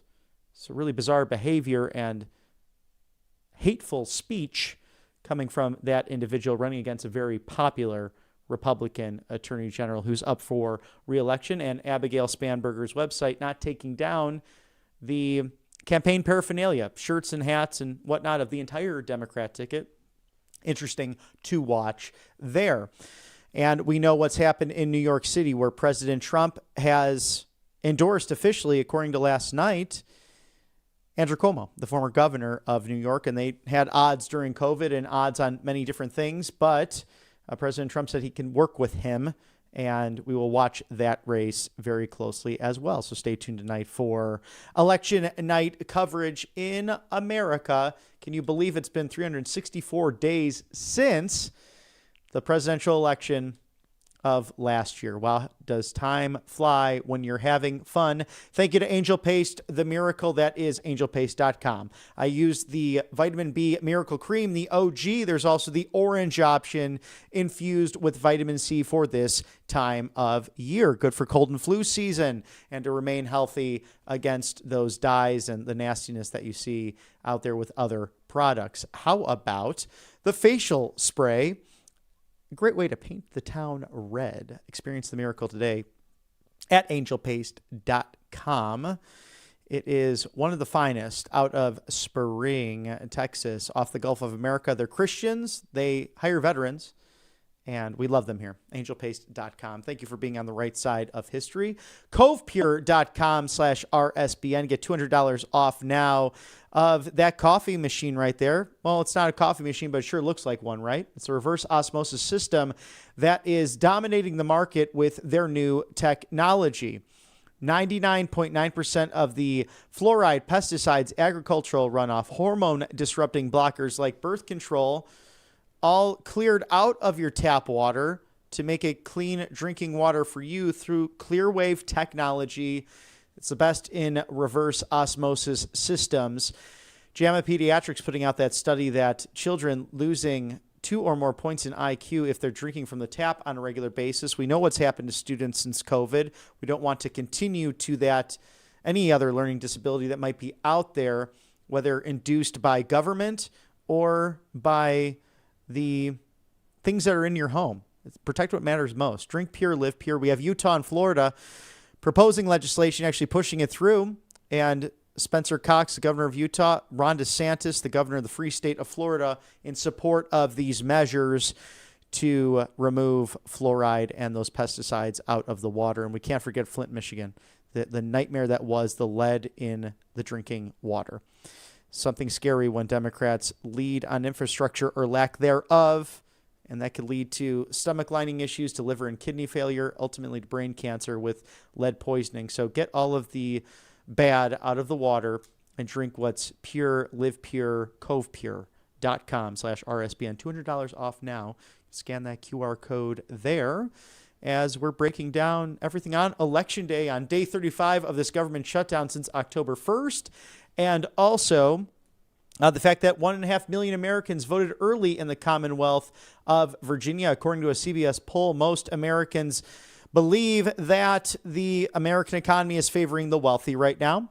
And as you dice up those questions, it kind of varies in other degrees, with the middle class around 6%, all other opinions around 17%, but a vast majority believe that it's those in the wealthy category that this economy is serving best. But as Secretary Besson has put it on many shows this past week, and from that Indo-Pacific tour at the ASEAN conference to APEC as well, that the tariffs and realigning the global order of trade will end up benefiting both Wall Street and Main Street in ways like we've never seen. Very similar to what had happened in the middle of President Reagan's term as well with his use of tariffs. Remember, towards the end of his presidency in 1987, slapping a 100% tariff on the Empire of Japan that was manipulating its currency at the time, as the Chinese Communist Party is doing as we speak. But we've seen really nothing like it when President Trump implemented the tariffs early on in the administration. How many countries coming to the table of the G20 and beyond? So we have the G2, the G7, the G20, and 196 recognized countries around the world, countless coming to the table, and now well into the double digits, 30-plus leaders, many multiple visits, including President Zelensky of the Ukraine and Prime Minister Benjamin Netanyahu of Israel, to the White House to discuss trade, international security, and benefits to our respective nations right there in the Oval Office. And this White House press pool with unbridled access to this commander-in-chief. I mean, you can have press conferences abounding all day, and it's really an honor to cover all that here at Right Side Broadcasting Network as we await Karoline Leavitt to do just that. The press secretary to hold a press briefing in the James S. Brady briefing room 20 minutes from now. So stay tuned on this Tuesday, November 4th, Election Day in America, as New York City is the focal point, the Garden State of New Jersey, the Commonwealth of Virginia, and also the Golden State of California, as Proposition 50 is up for voters statewide to determine if they will have new maps as proposed by the governor, Gavin Newsom, and the Democrats there out west. So we'll watch that closely, and perhaps you have a race in your neck of the woods. We had the honor of having Mayor Rusty Paul on VOR, the Voice of Reason, about 10 days ago, a couple of weeks ago, a couple episodes ago.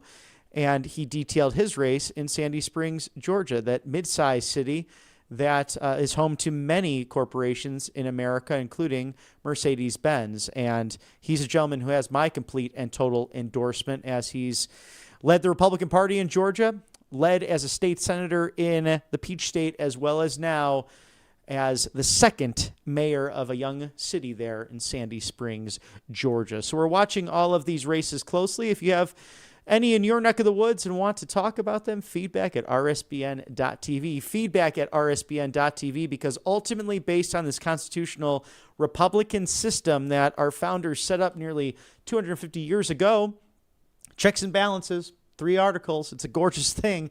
And the government that's closest to you actually affects you the most in many ways. And sadly, turnout can be small at times for those close races. But another interesting statistic, outside of the fact that the Garden State has had roughly 770,000 early votes before today, since 1977 in the Commonwealth of Virginia, whoever the new president had won 1 year prior to now, to this election, they've elected the person of the opposite party as governor for that singular term per the Virginia Constitution. So it would seem as if, as Jairus reminded us earlier today from MRC, that it would be Abigail Spanberger who would benefit from that in Virginia, and Mikey Sherrill in New Jersey who would benefit from that, with 850,000 more registered Democrats in the Garden State than that of Republicans. But you have these issues, as President Trump mentioned, with energy costs skyrocketing in the Mid-Atlantic, with poor policies from the Empire State that last on a grid that could be in the tri-state system and then affect places not only like New Jersey, but just across the river into Virginia. And with all of those issues going up through New England, it may not be such a partisan issue of Republican and Democrat, but you also have to watch as well, near Washington, D.C., many of those people, public employees. So will they vote traditionally Democrat as they have in the past, or swing right, just like they did in the Youngkin and McAuliffe election 4 years ago, because of the men and women sports issue, because Virginians were being harassed by Christopher Wray's FBI. That's not Republican talking points. It's not hyperbole. It actually happened. If you were a Catholic praying at an abortion clinic, how many of them went without due process in jail simply for standing on a sidewalk and reciting prayers for life. How insane is that? Or if you were a parent who went to a school board meeting and then you had an FBI agent show up at your door for simply calling to task your elected school board peacefully and patriotically. It's remarkable to look back at what's happened over the course of the last 5 years since COVID. And I was looking into my social media memories and Facebook and all of that's there. And I came across a great quote from Governor Ron DeSantis regarding what happened a few years ago. We've had 15 days since slow the spread to 3 jabs to keep your job. If you don't give resistance to this, they're going to absolutely do more. And perhaps no truer words were spoken over the course of the last 5 years than that of Florida Governor of the free sunshine state of Florida, Ron DeSantis. Very true there as we look back on what we have reclaimed in this constitutional republic. And this is really the first big test, not only for the second term of the Trump White House prior to the midterms, something to scale what might happen in 2026 in the goal of retaining Congress, both the House and the Senate, and to build on those majorities, but also since the large realignment and the moving of Americans, including your humble correspondent from the Chicago area, ultimately down south with my short tenure up in Anchorage, Alaska, looking for a better way of life. And so many people coming to this part of the country in the southeast United States because of Republican leadership, because they get the government the hell out of the way. It's common sense governance. And that will all be changing in the 2026 midterms, as from Alabama to Georgia to South Carolina and Florida, and also Tennessee. Gubernatorial elections because the governors are term limited. So we'll watch that all here as you get ready at Right Side Broadcasting Network, your go-to rally network, and your go-to live desk as we prepare for the 2026 midterms starting tonight with Election Night in America, Tuesday, November 4th, 2025. Thank you to Brightcore and their premier product, Kimchi 1, made in the USA. It's about gut health, immune support, anti-aging properties. Call today. Do not delay. It's 888-722-0936. 25% off with code RSBN. Visit mybrightcore.com/RSBN.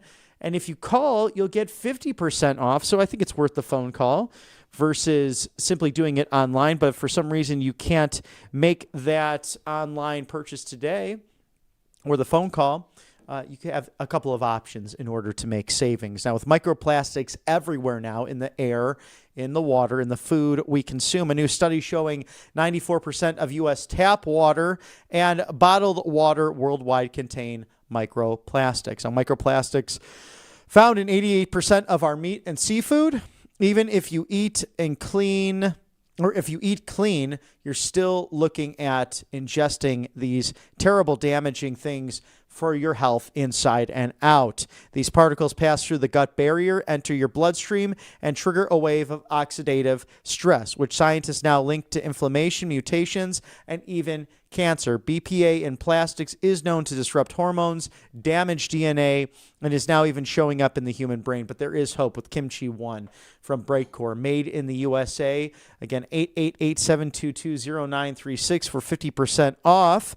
Brightcore Nutrition is one of the most powerful natural detoxifiers through the use of Kimchi 1 known on the planet. This strain of probiotics helps degrade BPA, plus over 900 other strains to help flush toxins, restore gut health, and improve your immune support. So again, Brightcore's Kimchi 1, made in the USA, gut health, immune support, anti-aging properties, 888-722-0936, mybrightcore.com/RSBN. Thank you for sponsoring us here on the right side of history. mypillow.com/RSBN. 6-piece towel sets back in stock for $39.98. Very limited quantity, 800-836-7566. mypillow.com/RSBN. Save on over 2,000 products. 2,000, think about that. For a good night's sleep. Also to get your morning started even brighter than it normally would. All thanks to Mike Lindell. What a guy. Purveyor of free speech and defender of election integrity. a dear friend here at the network, and maybe the next governor of Minnesota. We'll see what happens there, as you can donate to this extraordinary network at rsbnetwork.com/donate or text RSBN to 801-801.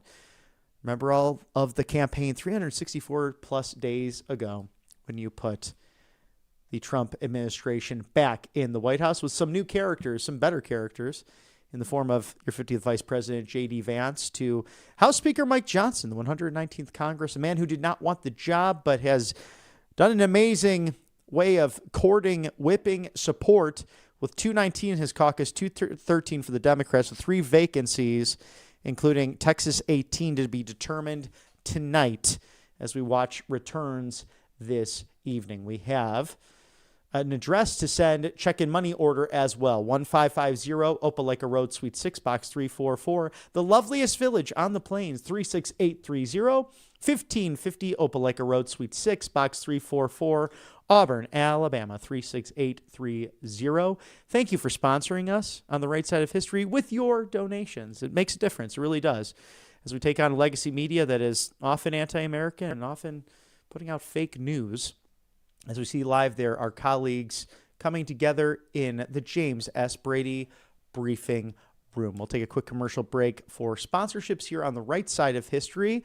In 10 minutes or so, the press secretary, the superstar, Karoline Leavitt, holding a press briefing at the White House. Don't change that dial. It's Right Side Broadcasting Network. Welcome to Right Side Broadcasting Network, your trusted conservative news outlet. At RSBN, we deliver the truth when the mainstream media falls short. Since 2015, we've proudly broadcasted every single one of President Trump's iconic MAGA rallies, bringing you the excitement and energy live before anyone else. By watching RSBN, you get an unfiltered front row view of the action on the ground. We interview the crowds to give a voice to millions of Americans just like you. We show you President Trump's speeches in their entirety, free from interruptions and censorship. We cover the stories that matter to you with the integrity and passion you deserve.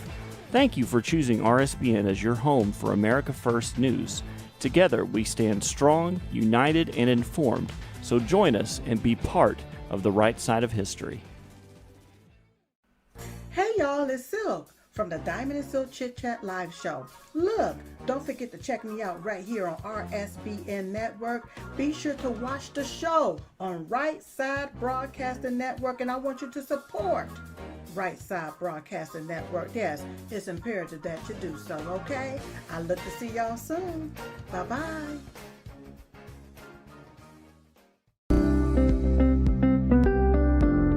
allfamilypharmacy.com/RSBN. You can scan that QR code now, RSBN10. That is the code, easy to remember, for 10% off. This is ivermectin, hydrochloroquine, antibiotics that will save you and yours from bacterial and viral infections, NAD+, and much, much more. 200 essential medications and emergency medical kits, the meds you trust delivered to your door.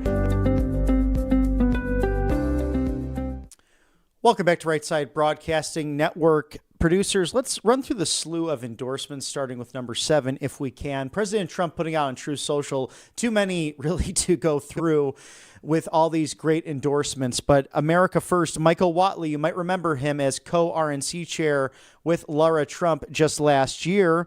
He's running for the United States Senate in the amazing Tar Heel state of North Carolina, a beautiful place, which President Trump won big on 6 occasions, including primaries in 2016, 2020, and 2024.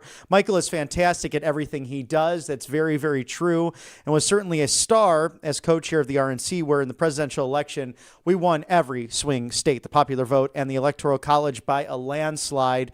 Michael is a wonderful man, has always delivered for North Carolina, especially after the terrible floods where the Biden administration did nothing and will continue doing so as your next United States Senator. Well, he will fight tirelessly to grow our economy, cut taxes and regulations, promote made in the USA, champion American energy dominance, keep our now very secure borders secure, stop migrant crime, strengthen our incredible military and veterans, and protect our always under siege Second Amendment. Michael Whatley has my complete and total endorsement. He will never let you down. On to Andy Ogles. Congressman Andy Ogles is doing a fantastic job representing the incredible people of Tennessee's 5th Congressional District. Andy is a conservative warrior who has strong support from the community in Congress. He is fighting tirelessly to grow our economy, cut taxes and regulation, promote made in the USA, and energy dominance, safeguard our elections, keep our now very secure border secure, stop migrant crime, strengthen our military and veterans, and defend always under siege the Second Amendment. Andy Ogles has my complete and total endorsement for re-election. He will not let you down. On to New York's Mike Lawler, a strong and effective champion, representative for the great people of New York's 17th Congressional District. A true America First patriot, Mike is fighting hard to secure our border, grow our economy, create jobs, lower taxes, promote American energy dominance, support our brave military and veterans and law enforcement, defend our always under siege Second Amendment. Additionally, he is endlessly working to get the maximum SALT deduction. Mike is doing an outstanding job representing the Hudson Valley and all of New York. Because of the excellent job he's doing, Mike has my complete and total endorsement for re-election. He will never let you down in New York's 17th Congressional District. William Timmons of South Carolina doing a fantastic job representing the 4th Congressional District. A captain in the South Carolina Air National Guard and former criminal prosecutor, William knows what it takes to ensure law and order and strongly supports our incredible law enforcement, military, and veterans. In promoting his time in Congress, he is fighting tirelessly to cut taxes and regulations made in the USA, championing American energy dominance and keeping our now secure border very, very secure, protecting always the under siege Second Amendment. There is a theme here with William Timmons. He has the complete and total endorsement of President Trump. He will never let you down. As we continue with even more success between these great congressmen, it is Ryan Zinke, who was in the first administration. Congressman Ryan Zinke, a fantastic representative for the great people of Montana's 1st Congressional District, a former Secretary of the Interior in my first administration, where he worked to advance our America First agenda. Ryan continues to fight hard in Congress to keep our now very secure border secure, stop the migrant crime, enforce and ensure law and order, strengthen our incredible military and veterans, cut taxes, regulations, promote made in the USA, and champion American energy dominance, and defend, as always, under siege, our Second Amendment. He will not let you down, having President Trump's complete and total endorsement. Also a former Navy SEAL. Ryan's a fantastic man. And guest on the show a couple of times, Congressman John McGuire, also a Navy SEAL, has President Trump's complete and total endorsement from Virginia's 5th Congressional District. John bravely served, again, as that Navy SEAL, doing an incredible job fighting for the people of rural Virginia. He is working hard to grow our economy, create great jobs, champion American energy dominance, secure our borders, strengthen our military and veterans, defending our always under siege Second Amendment, and restoring peace through strength. John is MAGA all the way and has been with us from the very beginning. John McGuire has my complete and total endorsement. He will never let you down. I'm always impressed by the resumes of the Republican side of the aisle, especially that of the squad on the other side, which is a complete lack thereof and an anti-American message you will hear, sadly, from Michigan to Minnesota and everywhere in between. But this solution, this MAGA attempt at the doctrine that is peace through strength, sounds and rings throughout every district of America. And as the ethos of our American life is put to the test tonight with a place like the Big Apple in New York City, is that really the values held by most Americans? Because we saw in Los Angeles, California, Karen Bass, to Chicago, Illinois with Brandon Johnson, and now potentially, God forbid, New York City with Zoran Mamdani, 3 individuals who are far left, socialist, communist, in fact, who want complete government control and who are very anti-police and push that victimhood mentality. But that does not seem to ring true throughout everywhere else in America. We will watch and see tonight as the returns will come in leading up to the 2026 midterm elections, one for the history books. Thank you to allfamilypharmacy.com/RSBN for all of your life-saving medications, right to try, most favored nation status. This government working hard for you to make that happen. But what happens when the pharmacies down the street, those big names like Walgreens and CVS, for all of their positives, they don't have things that are off-label and generics on the shelf for you that could save your life, that could lead to parasite cleanses, to help with sleep, help with ridding yourself of dementia and Alzheimer's potentially through the science that we're discovering on a daily basis. 200 essential medications and emergency medical kits for you. Now 25% off of ivermectin, mebendazole, and RSBN 10, the code that you're familiar with, for an extra 10% off. RSBN 10, allfamilypharmacy.com/RSBN.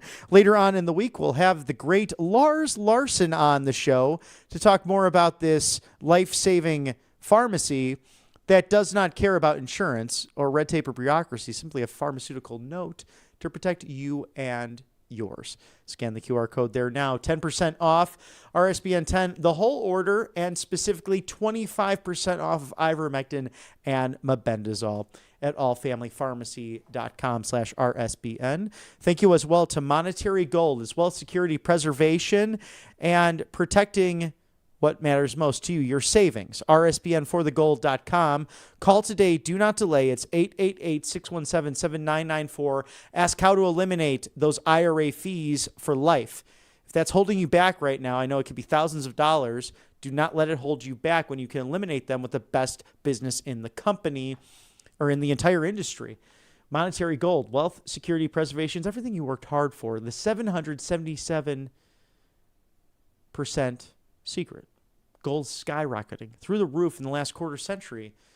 These hot commodities, gold and silver, a must need to diversify in this day and age as government print trillions of dollars and the dollar itself losing 40% of its purchasing power in the last 2 decades. With banks failing and with economic experts stressing the importance of diversification for purchasing properties to generational wealth, Monetary Gold is the best in the business at rsbnforthegold.com at 1:01 Eastern. It is a very good afternoon to you, our friends, the viewers on the right side of history, as that press office is full. That briefing room, James S. Brady, from aptly named after the Reagan administration.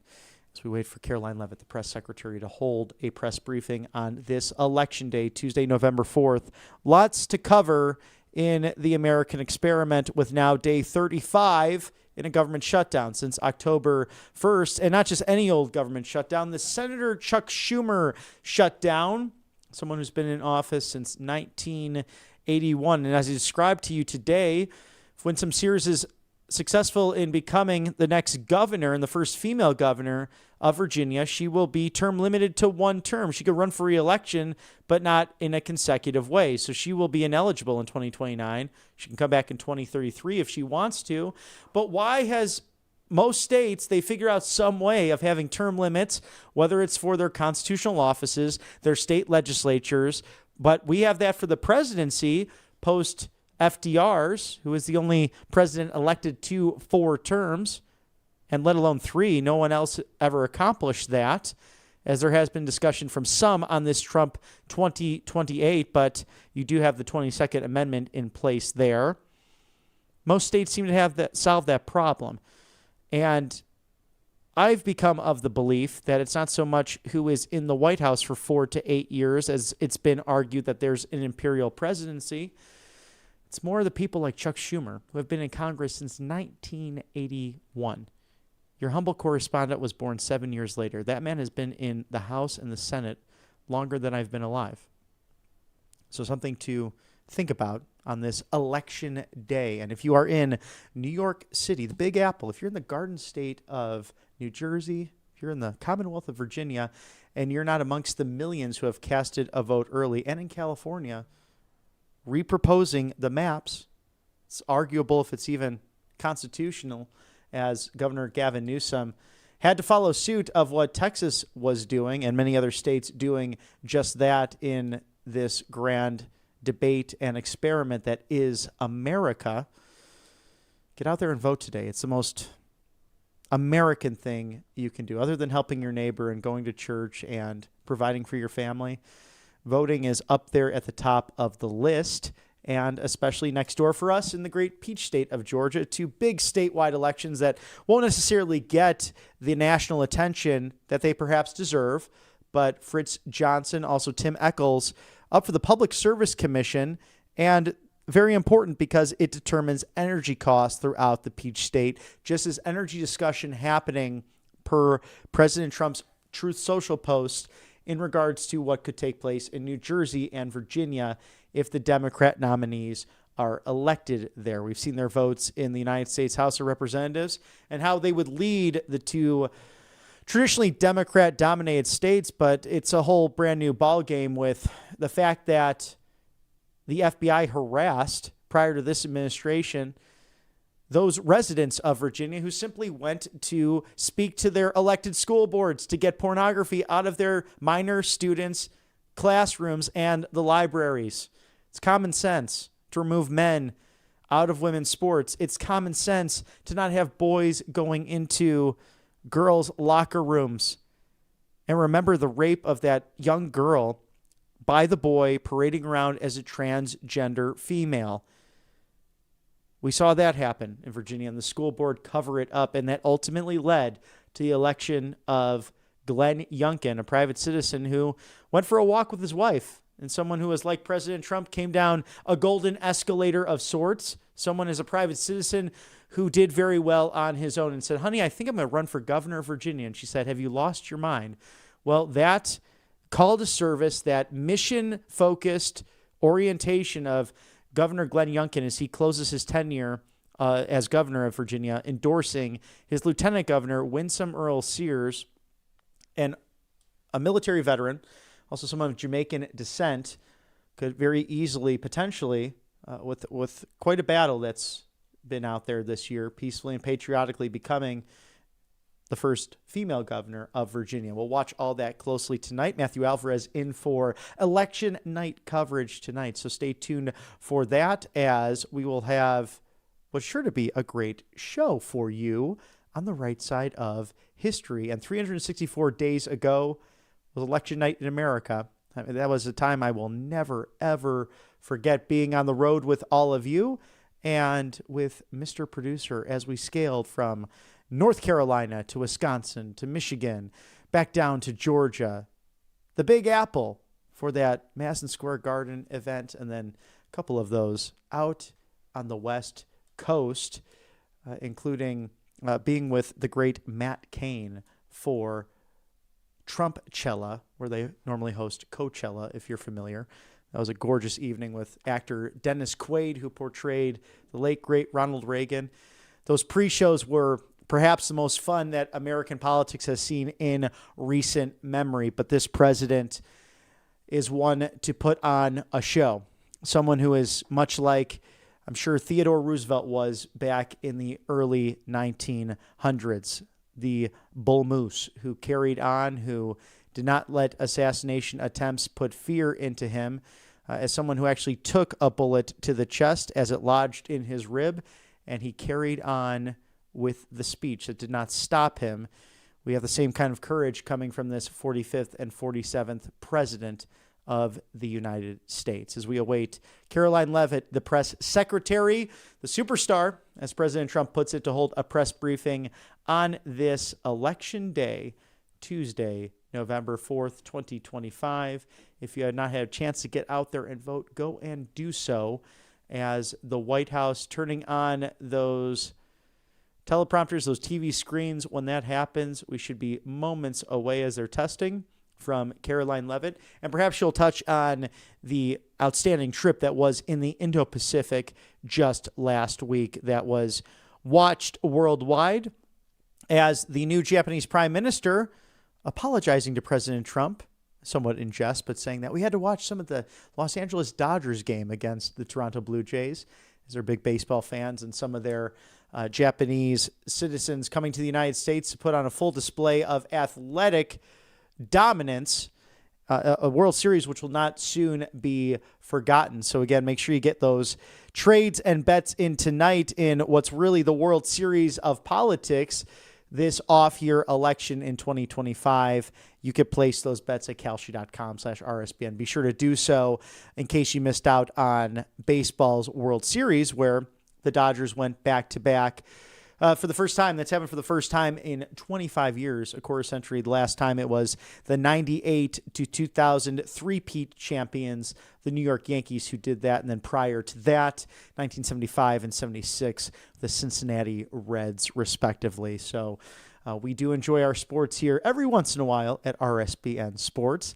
And sometimes that culminates in a big, beautiful rally there in the East Room, as President Trump has invited, again, Los Angeles Dodgers to celebrate with him in the near future. President Trump played baseball himself, was the captain of his high school team, and clearly is someone who enjoys following the game, and criticized over the weekend once again the use of the kickoff rule in the National Football League. And I happen to agree. It looks kind of funny and just downright stupid, but maybe they'll change that over time. It has not changed yet in the college scene, and that's good to have, as we are awaiting Karoline Leavitt to host a press briefing just moments from now from the James S. Brady briefing room. Again, this is day 35 of the Chuck Schumer, Hakeem Jeffries, New York City lockdown, affecting countless millions of Americans, especially those with SNAP benefits. And President Trump mentioning on Cut 16, Mr. Producer, that with these SNAP benefits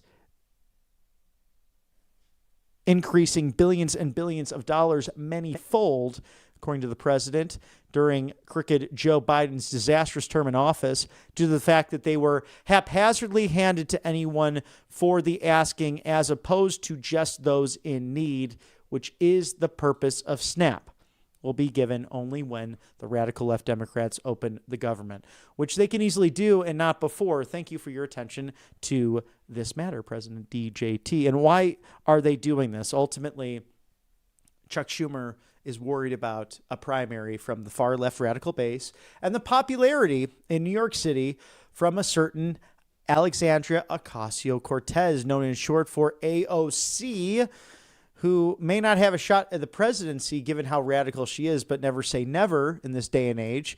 But she sees an opportunity to primary the Palestinian senator himself, Chuck Schumer. So we'll watch that very closely. That would come up in 2028, and she'd have a choice there, whether to run for the presidency or ultimately for the United States Senate seat in the Empire State. As the only common sense Democrat on the federal level seems to be Mr. John Fetterman of the Commonwealth of Pennsylvania, who is pro-Israel, who is someone who is wanting to fight for the middle class. You have to give credit where credit's due. He wants to reopen the government because this clean continuing resolution coming from the House being filibustered by the United States Senate, and President Trump calling ultimately for the end of the filibuster. Now, there are some Republicans out there who are saying, well, you have to worry about who's in office next because of the rules and this, that, and the other. Well, do we not watch the Barack Hussein Obama tenure? Did we not watch the Otto Penn tenure? These Democrats will attempt to try to make Washington, D.C. a state, although if you read the Federalist Papers and James Madison and Alexander Hamilton specifically calling for a clear federal city under its own jurisdiction and not that of a state jurisdiction, it's the District of Columbia. They want to add to United States senators to tip the scales. It's not fair to the American people. And it wasn't clearly outlined in our constitutional federal Republican system, not the party, the form of government. So they're very clear on that. It seems as if the Democrats only want to federalize certain things when it benefits them, including the relining and the redrawing of congressional maps. And although California, using its power through the governor's office, at least they are asking the citizens tonight with Prop 50 whether or not to move forward with that. So Golden State Warriors, please share with us peacefully and patriotically where you stand on that. Feedback at rsbn.tv, feedback at rsbn.tv. It's always interesting to get a landscape, an idea of what you're thinking out there, especially outside of the federal city. But it's become very clear that perhaps the most dangerous apparatus, not only in hateful rhetoric, but also in action, is that of the current Democrat Party. And it's not its voters, it's the people who are in office. And the fact that Jay Jones continues to run and remain on the ballot in Virginia as an attorney general, the top cop, the top law enforcement officer, that's what he wants to be, just over the river, over the Potomac in the Commonwealth of Virginia, right next to Washington, D.C., calling for the death of a Republican state delegate and her children at the ages of 5 and 2. Nothing surprises me anymore in 2025, but we remain hopeful. We remain on the right side of history and the correct side of history, ultimately with common sense. This movement, one that is populist, one that is MAGA, one that is focused on the future of this great nation. This is all something that we watched day 35 of this government shutdown, a creation of Senator Chuck Schumer and No-Hips Hakeem Jeffries, the minority leader in the House of Representatives.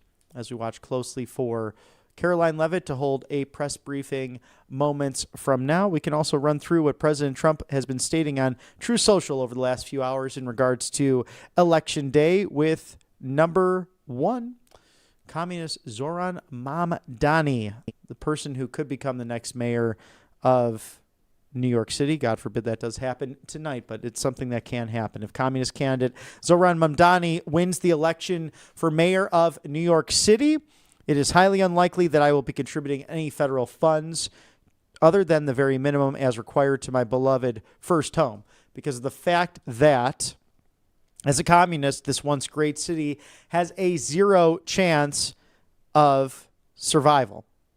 It can only get worse with the communists at the helm of it, and I don't want to send money as president, good money after bad. It is my obligation to run the nation, and it is my strong conviction that New York City will be a complete and total economic disaster if Mamdani wins.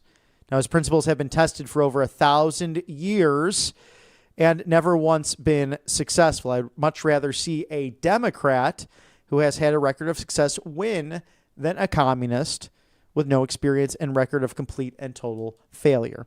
He was nothing as an assemblyman, ranked at the bottom of the class, and as mayor of potentially, again, the greatest city of the world, he has no chance to bring back its former glory.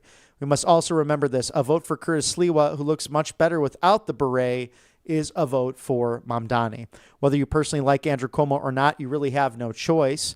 You must vote for him and hope he does a fantastic job. He's capable of it. Mamdani is not. So President Trump, in, I guess, somewhat of a surprise, endorsing the former Democrat, now turned independent mayoral candidate, former governor of the Empire State of New York, for that seat. And we know the differences that President Trump and former Governor Cuomo have had in regards to COVID. Remember 5 years ago, waking up to those press conferences was the highlight of the day for at least me. And thank God that I wanted to pay attention to those things, because there wasn't much else to do at the height of COVID with everything in lockdown. And at the time, living in the prairie state of Illinois, and God knows people like Governor J.B. Pritzker forcing everyone to wear masks, putting the entire state in different stages that didn't make a lot of sense.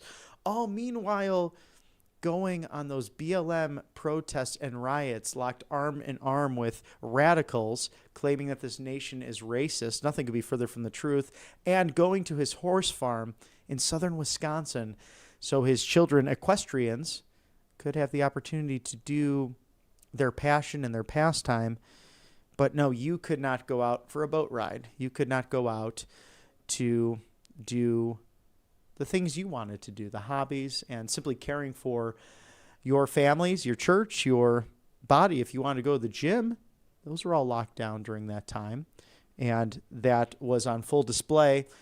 The ones who wanted freedom of choice versus those who were forcing a lockdown. Even with that said, President Trump endorsing Andrew Cuomo to become the next mayor of New York City in what will be quite a political comeback if he does pull it off. And who knows It's not over until the fat lady sings, as they say it. And Curtis Sliwa could perhaps have a surprise upset tonight. We'll see what happens. All that matters is what say you at the polls come 7 o'clock Eastern Standard Time tonight on the East Coast. Be with us tonight as Matthew Alvarez covers all of New York City, the Big Apple to the Garden State of New Jersey and the Commonwealth of Virginia. Also out in California, Prop 50 to determine whether or not those lines will be redrawn in the coming 2026 election and beyond. With Cut 15, Mr. Producer, President Trump making very clear that he wants a filibuster termination. Democrats once against it. They've used it against the civil rights legislation that needed Republican support to pass, ultimately signed by President Lyndon Johnson. The Democrats are far more likely to win the midterms in the next presidential election if we don't do the termination of the filibuster, the nuclear option, because it will be impossible for Republicans to get common sense policies done with these crazed Democrat lunatics being able to block everything by withholding their votes. For 3 years, nothing will be passed and Republicans will be blamed. Elections, including the midterms, will be rightfully brutal. If we do not terminate the filibuster, we will get everything that they're asking for as the Democrats. No Congress in history has been able to have so much success. We will have fair, free, and safe elections. No men and women's sports, no transgender for everybody, strong borders, major tax and energy cuts, and we'll secure our Second Amendment in codifying this Trump agenda, which the Democrats will also likely terminate immediately. It's what they do, and they are merciless when it comes to stopping peace through strength. If we do not do it, they are far more likely to do well in the upcoming elections, which would mean a packed Supreme Court, just as FDR wanted, 2 more states, and 4 more Democrat senators, D.C. and Puerto Rico, and 8 more electoral votes. So this is not Republican hyperbole. This is what they've been working for since the 32nd president to the 36th president to the auto pen of number 46. To end the filibuster soon and as soon as possible. They get the chance knowing because they've already tried this. And the only 2 people who don't go along now are out of office. But they have much less chance of winning if we have a great policy wins and wins after wins. In fact, as President Trump said, they will lose big and for a very long time. Terminate the filibuster now, end the ridiculous, shut down immediately, and then most importantly, pass every wonderful Republican policy that we have dreamt of for years, but never gotten. We will be the party that cannot be beaten, the smart party, according to President Trump. What say you about this? Should we end the filibuster? Let's hear from you at feedback@rsbn.tv. Feedback@rsbn.tv. And as we share our prayers and condolences for the Cheney family, the 46th Vice President of the United States, Richard B. Cheney, passing away last night on November 3rd, and a very controversial figure, no question, but someone who was once beloved on the right side of the aisle. I think that changed over time with his embracement of Nancy Pelosi and the bureaucratic state, especially in the form of his daughter Liz Cheney, with the FAW impeachment committees to the FAW January 6 committees that cut and sliced and diced the comments of the President of the United States on January 6 of 2021 in a fashion to, quote unquote, get Trump. And we know that Benny Thompson wanted to remove Secret Service detail from the then former president at the time. And then we had a second impeachment hearing when he was already out of office, which was a complete waste of taxpayer time, resources, and money. As we go live there to Karoline Leavitt. Nice to see you on this beautiful fall afternoon. We are now on day 35 of the Democrat government shutdown. The Democrats' obstructionism will break the record for the longest government shutdown in American history tonight. The Democrats are intentionally hurting American families, workers, and businesses with this shutdown to fight for free health care for illegal aliens and to appease their radical left-wing base. And it's a total disgrace. This past weekend, Americans traveling to weddings, funerals, vacations, and meetings faced significant flight disruptions at airports across the country because of staffing shortages. On Sunday alone, more than 5,000 flights traveling to and from U.S. airports were delayed. Since the Democrat shutdown began, 4 times as many staffing shortages have been reported at air traffic control facilities compared to last year. TSA checkpoint wait times ballooned past 3 hours at Houston's George Bush Intercontinental Airport, with some passengers enduring up to 5 hours in line. At nearby William P. Hobby Airport in Texas, security wait times are routinely exceeding 1 hour. More than 13,000 air traffic controllers are continuing to work without pay. Because of the Democrats, these men and women who keep our airspace safe and moving will miss a second paycheck in a row this Friday if Democrats refuse to open the government. Let me be clear to our incredible air traffic controllers across the country. President Trump and Republicans want you to get your paychecks. They want you to be paid. Please call on your Democrat senators and tell them to side with President Trump and Republicans to vote to reopen the government. Our nation's 4 largest airlines, United, Delta, American, and Southwest, have now all endorsed the Republican, nonpartisan, clean funding bill to end the government shutdown. Major unions, collectively representing tens of thousands of pilots, have also joined the airlines in calling on Democrats to pass the clean, nonpartisan CR. The travel industry is also imploring Democrats to end the shutdown and reopen the government. Nearly 500 companies and groups in the travel business, including casinos, hotels, and convention bureaus, signed a public letter warning that America's travel economy has already lost $4 billion due to this Democrat shutdown, and they have called for the Republican CR to be passed, saying Americans expect and deserve a fully functioning federal government during the peak holiday travel season. Never before have we seen private industry and union leadership so unified on the same issue, rallying behind Republicans in such a vocal way. The Democrats have completely lost the plot. They are endangering the safety, prosperity, and livelihoods of millions of Americans.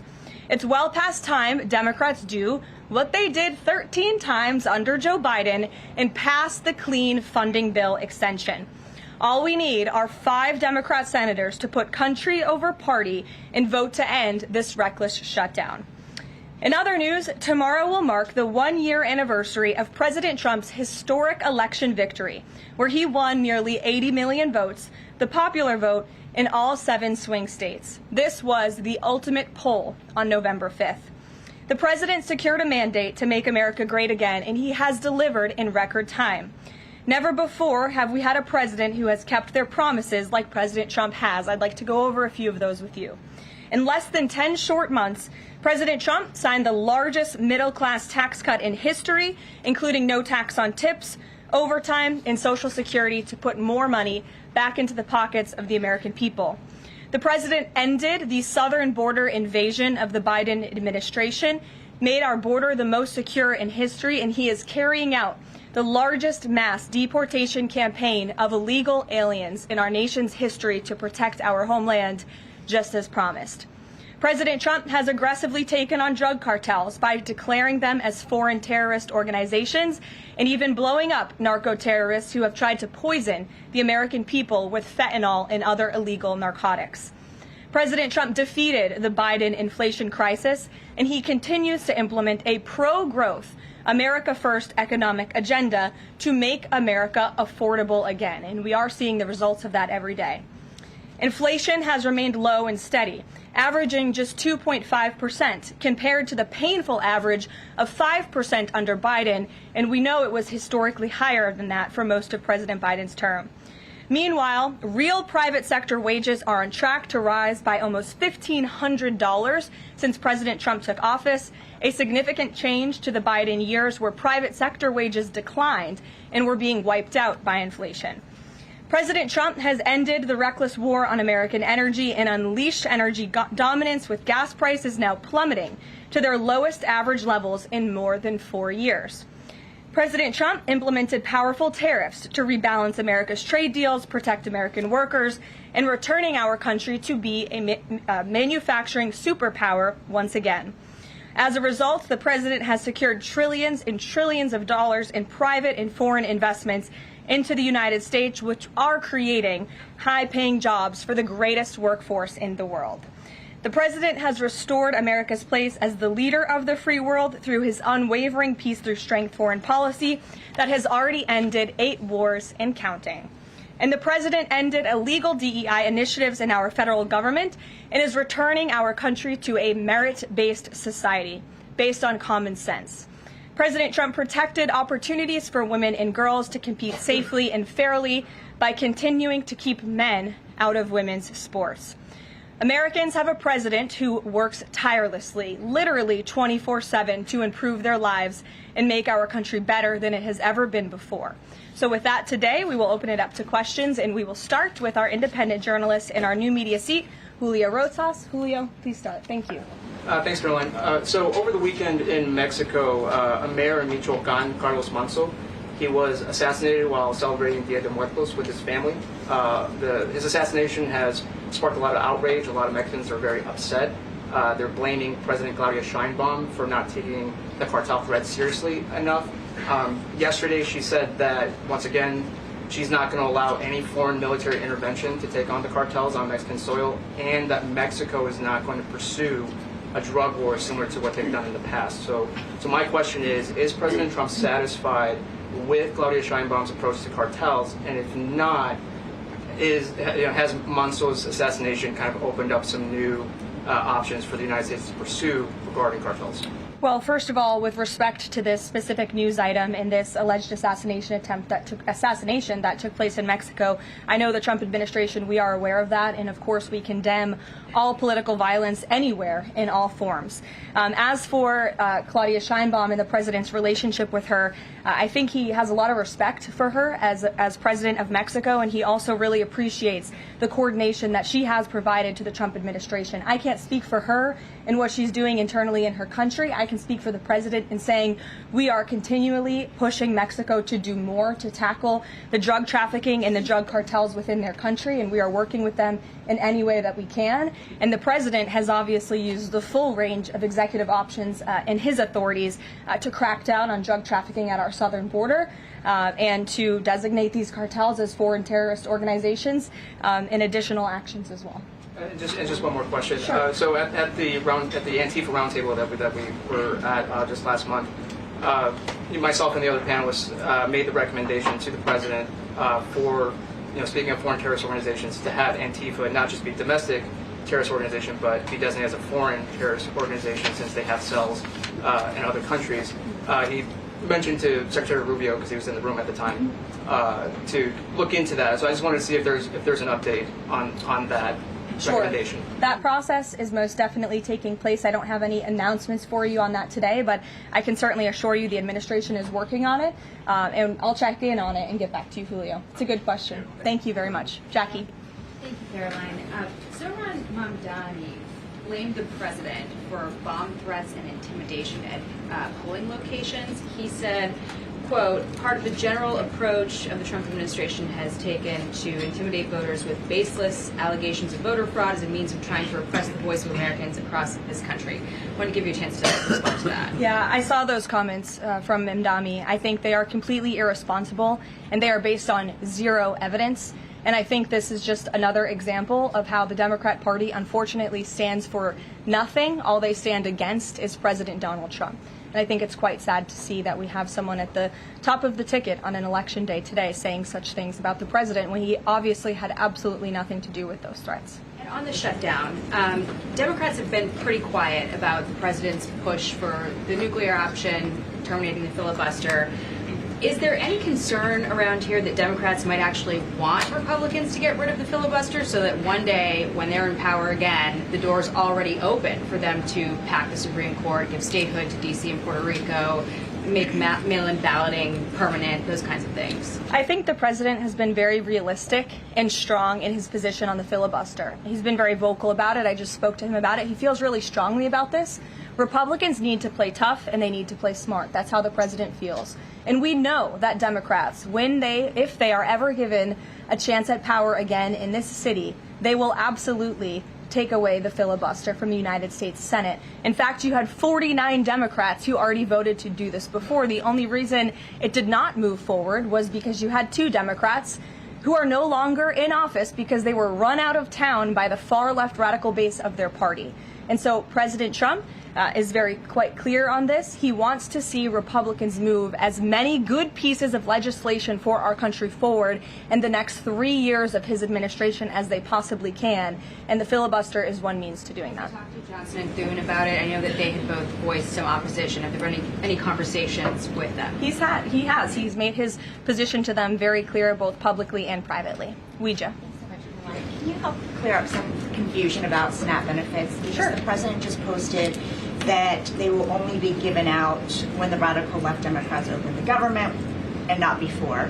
But just yesterday, the administration said it would comply with a court order to expend the full amount of SNAP contingency funds by end of business day yesterday. So did the administration distribute that money or defy that court order? No, the administration is fully complying with the court order. I just spoke to the president about it. The recipients of these SNAP benefits need to understand it's going to take some time to receive this money because the Democrats have forced the administration into a very untenable position. We are digging into a contingency fund that is supposed to be for emergencies, catastrophes, for war. And the president does not want to have to tap into this fund in the future, and that's what he was referring to in his Truth Social post. So the Department of Agriculture, as for the latest SNAP payment in the judge's order, put out guidance to states today on how to get that money to the recipients of SNAP.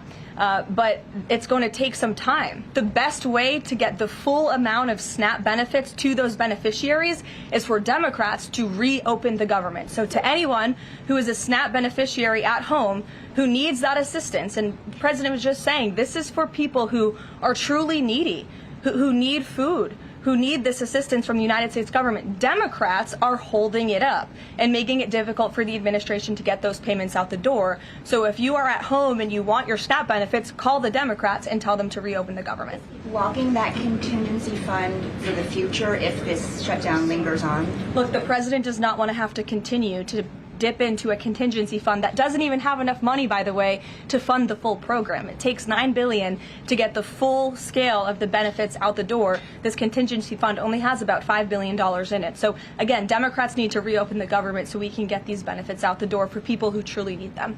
Kate. The president suggested that if Downing wins, that he would cut federal funding to New York. How much funding would be impacted? What would be impacted there? Well, look, we won't get ahead of the election results, nor will I speak to what the president may do in the future. We'll see how tonight goes, and then I'll let him speak on it further. And why did the administration exclude Democratic lawmakers? Last week there was a briefing about U.S. strikes on alleged drug trafficking boats. Why were those Democrats excluded? The administration has briefed Congress on these matters 8 separate times, and Democrats have been included in those briefings. In fact, I know that Secretary Rubio will be on Capitol Hill tomorrow to brief the Gang of 12, which includes Democrats as well. So the president's made it very clear, if senators want to understand the administration's operations against narco drug traffickers, we are very happy to speak with them about that, and we will continue to do so. But we've been incredibly transparent. As I said, there's been 8 briefings on this topic, with the 9th coming tomorrow. Rachel. Thanks, Caroline. There's been some reporting out there about the possibility of furloughed workers not getting back pay. We know that the president signed that bill into law in his first term.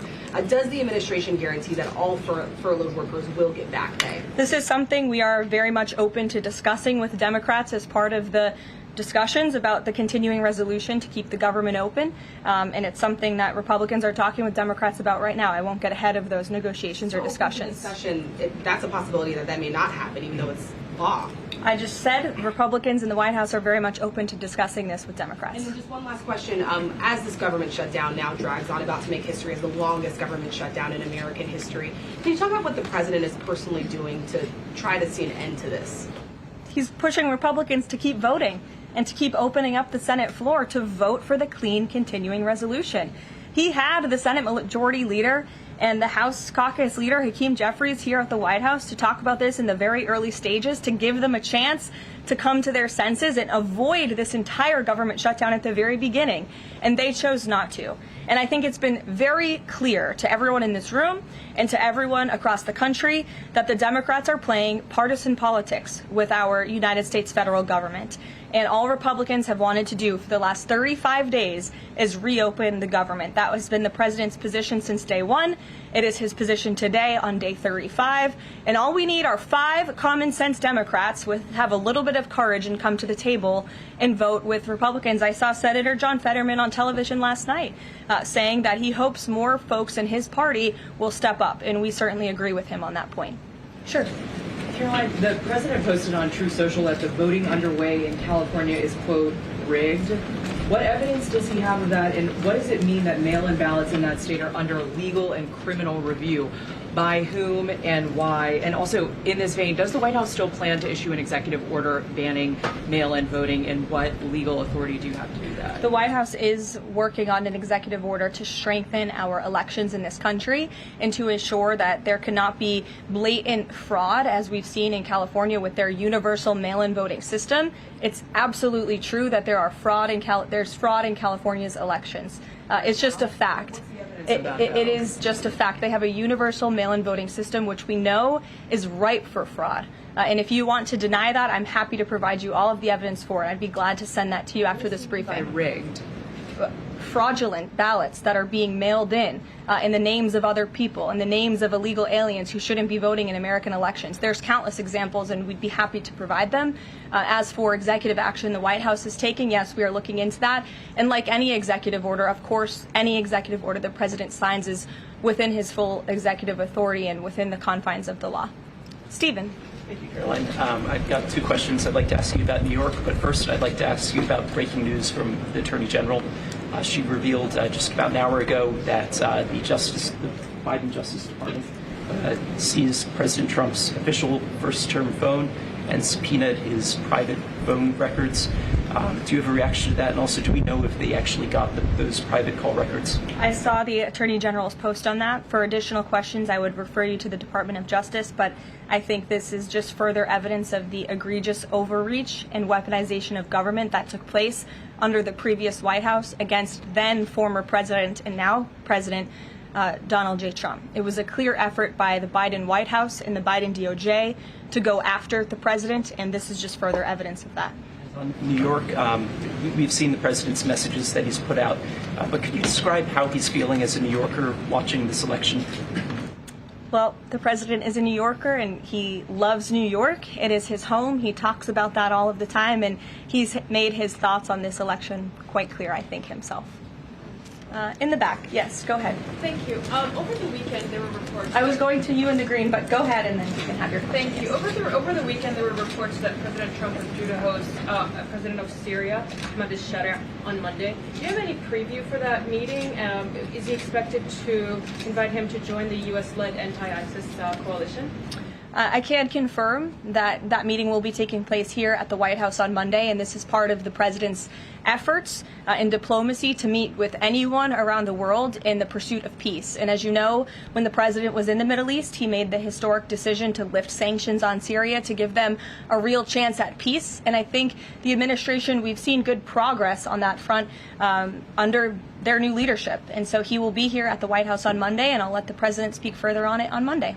Yes, go ahead. Thank you, Caroline. I was just curious, you had mentioned there that President Trump, as we know, has been speaking with Republican leaders in Congress about reopening the government. Is he involved in any other negotiations? And is he prepared to sign something if a deal does come out by the end of this week? On top of that, with SNAP benefits, does he have any authorities or considering any authority there to release more funds to help people who are desperately needing these benefits? So look, I think I've already answered the question on SNAP. We're complying with the court's order, and we're getting that partial payment out the door as much as we can and as quickly as we can, but it's going to take some time because, again, this is a prorated payment that we're tapping into a contingency fund for. The best way to get those payments out the door is for Democrats to reopen the government. But yes, the president is in constant communication with his friends on Capitol Hill. They know, they call, he answers, he picks up the phone. He's a very transparent president in that way. And as soon as the Democrats pass the clean continuing resolution, President Trump will be here to sign it. Michael. Thank you, Caroline. President Trump has threatened to go into Nigeria guns a-blazing if Nigeria's government does not stop the killing of Christians in that country. Has the White House heard back from Nigeria's government on this threat? As the president stated, Michael, if the Nigerian government continues to allow the killing of Christians, the United States will immediately stop all aid and assistance to Nigeria and may take action to wipe out the Islamic terrorists who are committing these horrible atrocities, especially against innocent women and children. I don't have any further announcements on that for you today, but I can assure you the President of the United States is watching this situation unfold very closely, as is our Secretary of State, Marco Rubio. Question, Caroline. President Trump has endorsed Andrew Cuomo in New York City's mayoral race. He has not by name endorsed Winsome Sears in Virginia's gubernatorial race. Why is that? Look, as you know from this podium, I'm quite limited in what I can say with regards to ongoing political elections. I think the president has spoken for himself and what he wants to see take place in these elections today. Lalit. Thank you. I would like to ask you about India-U.S. citizenship. What is President's thoughts on the future of India-U.S. citizenship? I'm sorry, Lalit, can you repeat that? What is President's thoughts on future of India-U.S. relationship? I think he feels very positive and strongly about it. As you know, he recently, a few weeks back, spoke to Prime Minister directly when he celebrated in the Oval Office Diwali with many high-ranking Indian American officials here at the White House. We have a great U.S. ambassador to India in Mr. Sergio Gore, who will represent our country very well. And the president and his trade team continue to be in very serious discussions with India with respect to that topic. So I know the president has great respect for Prime Minister Modi, and they speak pretty frequently. Thank you. Hi, yes. The air traffic controller crisis ongoing. Secretary Duffy said he will now start to cancel on ground flights next week to maintain safety. Should people fly next week given this new information? And is the administration encouraging people to stop flying altogether and look at alternative transportation modes? The administration is encouraging Democrats to reopen the federal government so this chaos and disruption to our air traffic control system in the United States of America stops. It is ridiculous that we have even gotten to this place and that the Democrats have continued to shut down the government with 35 days, our air traffic controllers continuing to work unpaid, every single major and dangerous statement from someone who didn't want to put their name on that statement. But we know it came from the Democrat Party. And I think we're very clear. We want to reopen the government so we can resume travel in the safest and most efficient way possible, especially as we head into the busiest travel season of the month. We have Thanksgiving in a few weeks. And so Americans across the country need to make it very clear to their Democrat representatives that we want this government to be reopened so we can resume safe and efficient travel. Fran. Caroline, as of last I checked, the president still had not commented on the death of former Vice President Dick Cheney. Is the White House involved in funeral arrangements in any way? Does the president plan to speak at the funeral? Has he spoken to anyone in the Cheney family today? And does the White House have an opinion on whether or not the former vice president should lie in honor or stay in the Capitol? I don't believe the White House is involved in that planning, or at least hasn't gotten to it yet. I know the president is aware of the former vice president's passing, and as you saw, flags have been lowered to half staff in accordance with statutory law. Jasmine. Thank you. Back on the question of the filibuster, how much political capital is President Trump willing to expend to get Republicans to do what he's asking? I mean, will we see him at the Hill? Will he be calling folks over here? What exactly is President Trump planning to do outside of these true socials and maybe some of these private conversations to get Republicans to fall in line? Look, I think you'll see. I think you'll see the president continue to engage very strongly and consistently with his friends on Capitol Hill. I don't have any meetings to read out for you at this time, but I think you should stay tuned and keep your eyes on Truth Social on this matter. The president's making his position on it quite clear. And again, he is right. Republicans need to play tough. We know that this is what the Democrats will do if they are ever given the keys to power again. And he wants to pass as many good pieces of legislation as we possibly can for our country and for our people. That includes election integrity reforms. It includes additional tax policy. It includes, fixing our immigration system further in ways that only Congress can. And the president fears with a Democrat Party that is so radical and opposes everything he does and everything he says, this is the only option for Republicans to move forward. Karen. In a second a question. President Trump said to CBS in the 60 Minutes interview that he did not know the Binance founder, which he pardoned. What exactly did he mean for that? I know it cost. He means he does not know him personally. He means he does not have a personal relationship with this individual. And when it comes to pardons, the White House takes them with the utmost seriousness, and the president understands the responsibility that he has as president to issue clemency and issue pardons to individuals who are seeking that. That's why we have a very thorough review process here that moves with the Department of Justice and the White House counsel's office. There's a whole team of qualified lawyers who look at every single pardon request that ultimately make their way up to the President of the United States. He's the ultimate final decision maker. And he was very clear when he came into office that he was most interested in looking at pardoning individuals who were abused and used by the Biden Department of Justice and were over-prosecuted by a weaponized DOJ. And the individual you're referring to, that was certainly the case. Even the judge in his case said that the sentencing that the Biden administration was asking for was egregious and went too far. And so the president is correcting that wrong, and he has officially ended the Biden administration's war on the cryptocurrency industry, and I think that's the message he sent with this pardon. Karen, yes. Back on the issue of back pay for furloughed workers, you said that the White House is open to discussing that with Democrats, but what would that discussion even be? There was a law, the president signed it in 2019. What could a discussion look like?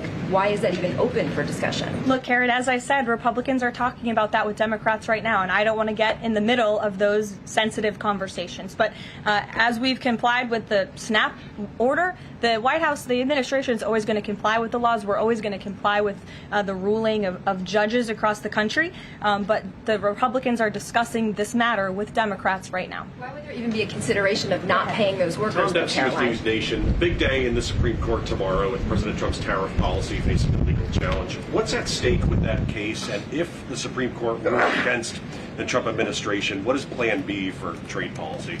I'll tell you, the White House is always preparing for Plan B. It would be imprudent of the president's advisors not to prepare for such a situation. With that said, we are 100% confident in the president and his team's legal arguments in the merits of the law in this case. And we remain optimistic that the Supreme Court is going to do the right thing. The importance of this case cannot be overstated. The president must have the emergency authority to utilize tariffs. Look at what President Trump has been able to do with the leverage and the power of tariffs. He's been able to sign peace deals all over the world and end global conflicts and literally save lives. He's been able to bring in trillions of dollars of investments into our country. In fact, this year alone, we are going to cut the deficit by $600 billion, namely because of the president's effective use of tariffs. And the president strongly believes that economic security is a matter of national security, and tariffs have a lot to do with that. And this case is not just about President Trump. It's about the use of this emergency authorization for tariffs for future presidents and administrations to come, and we're confident and hopeful that the Supreme Court will do the right thing. Kristen. Why did President Trump get an MRI during his recent visit to Wall Street? Look, as President Trump said, he would inquire with the physicians. I'll check back on that. But as the physical itself stated, Kristen, and as you all know, because you were all witness to it, every single day the president is in optimal physical health. This was a follow-up appointment, and we provided a detailed readout of that physical. I'm happy to give it to you again, and I can inquire further. With all due respect, an MRI is a very specific procedure. It's done on a part of the body looking for something specific, so it's not generally part of any kind of routine checkup. And in addition, President Trump has said that he wants to be transparent. He told us to ask the doctors, which we have and have not heard back. Why don't we have more information on this? As I said, I'll check back for you. Go ahead. Karen, can you update us on the mediation efforts this administration is leading in Sudan, trying to achieve a ceasefire there? Sure, yes. The United States is actively engaged in efforts to bring about a peaceful resolution to the terrible conflict in Sudan. We remain committed to working with our international partners, including Quad members, Egypt, Saudi Arabia, the UAE, as well as others, to lead a negotiated peace process that addresses both the immediate humanitarian crisis and the longer-term political challenges. I actually spoke with Secretary Rubio about this morning, as of course there's been, kind of an uptick in recent reporting on the matter, and he assured me that the administration is very much engaged. We're in pretty frequent communication with those Arab partners that I just mentioned, and we want to see this conflict come to a peaceful end, just as we have with so many others. But the reality is it's a very complicated situation on the ground right now. Yes. Hi, yes. Just trying to go back into the subject of Mexico. Is the Trump administration planning to send U.S. troops to Mexico to combat drug cartels, as reported by other outlets? That's not something I would confirm from this podium if it were happening, so I will not comment on that. Eamon. Thank you, Caroline. Why did the president decide not to go to the Supreme Court tomorrow? He had indicated earlier that he might want to go and attend in person. Yeah. Now he's saying he's not going to go. Why? The president did have an interest in attending the Supreme Court hearing tomorrow, as I just expressed how important it is to him, the administration, and the country, this case. But he is traveling to Miami tomorrow, as you all know, to give an economic address with the mayor of Miami and many global business leaders to talk about his historic success with the economy over the past 10 months and talk about sort of where we are headed as a country in terms of our economy. So he'll be traveling tomorrow on the road in Miami. That's why he won't be here. But Secretary Scott Bessent will be in attendance at the hearing tomorrow at the request of the president. He has said that he doesn't want to export the high-end NVIDIA chips to China. But the Wall Street Journal reported yesterday that there was some question about whether the president would raise this as a possible concession with the Chinese side during his meeting with Xi Jinping. So does the White House consider NVIDIA chip exports to China to be a closed issue right now, or is this an ongoing negotiation between the United States, China, and NVIDIA at this point? The president has made his position on this very clear, both to the Chinese and also to all of you. He's answered this question directly. As for the most advanced chips, the Blackwell chip, that's not something we're interested in selling to China at this time. Annie? Does the president think that the results of the Virginia or New Jersey gubernatorial races tomorrow, or statewide races tomorrow, will in any way reflect a voter sentiment towards his administration? Look, Annie, I'm not at liberty to talk about the election results, and I certainly won't get ahead of them. I'm not going to engage in hypotheticals that may or may not happen tonight. We'll have to watch and see. And I'm sure you'll hear directly from the president tomorrow on that point. On Snap, just really quickly, is there anything that prompted the president's tweet this morning? Because it did seem quite different from some of his other communications about Snap. It seemed a little bit out of left field. I'm just wondering if he had a conversation or if there's anything you're aware of that caused him to decide to, at around 11 o'clock, to send out that message. Look, the president is constantly well read on the news, as you know, and he is very much aware we are in day 35 of a government shutdown in which these SNAP benefits, we're pushing them out the door. USDA put out that guidance to the states this morning. The president was aware of that, and he wants to make it very clear that these benefits are in jeopardy because of the Democrats, and they should just open the government so that we can continue getting these funds out the door in an easier and more efficient way. There's some new reporting that just dropped a few minutes ago that the Trump administration is negotiating with the makers of Ozempic to sell some weight loss drugs for $149 a month. That's according to the Wall Street Journal. Do you have any more information on that? Can you confirm that? I think the president has said himself in previous Most Favored Nations announcements that this is something that the administration has been engaged in and looking into.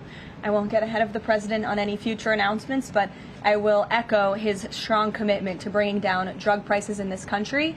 And you've heard it directly from Secretary Kennedy and Dr. Marty McCary and his entire Health and Human Services team, how committed the president is to bringing down the cost of drugs, and we're working with pharmaceutical companies to do that every day. Very quickly, Caroline, on SNAP. I know it's been asked, and I know Reach asked it, but I want to put a fine point on it. You talked about the president's post here, and he wrote that SNAP benefits will only be given when the radical left Democrats open up the government. I understand your previous answers, but as written, how would that not violate the court order as it's written? I've now answered this question several times, Gabe. We are complying with the court's order. We are getting the payments out the door as quickly as we can. USDA sent the guidance to the state. The president is referring to future SNAP payments. He does not want to have to keep tapping in to an emergency fund and depleting it. In the case of a catastrophe in this country, he wants to have those funds preserved, as they should be. And he's made it very clear Democrats should reopen the government. I have one final positive note for all of you. I told you I would keep you posted when the White House would resume public tours. Well, I'm pleased to announce the Office of the First Lady has has reopened the doors for public tours on Tuesday, December 2nd. There will be an updated route, of course, for guests in light of the ballroom construction that's taking place. But we very much look forward to celebrating the holiday season. And the public and members of Congress and anyone who wants to come visit the First Lady's beautiful decorations is welcome to go to whitehouse.gov/visit to sign up for a tour. Thanks, guys. We'll see you tomorrow.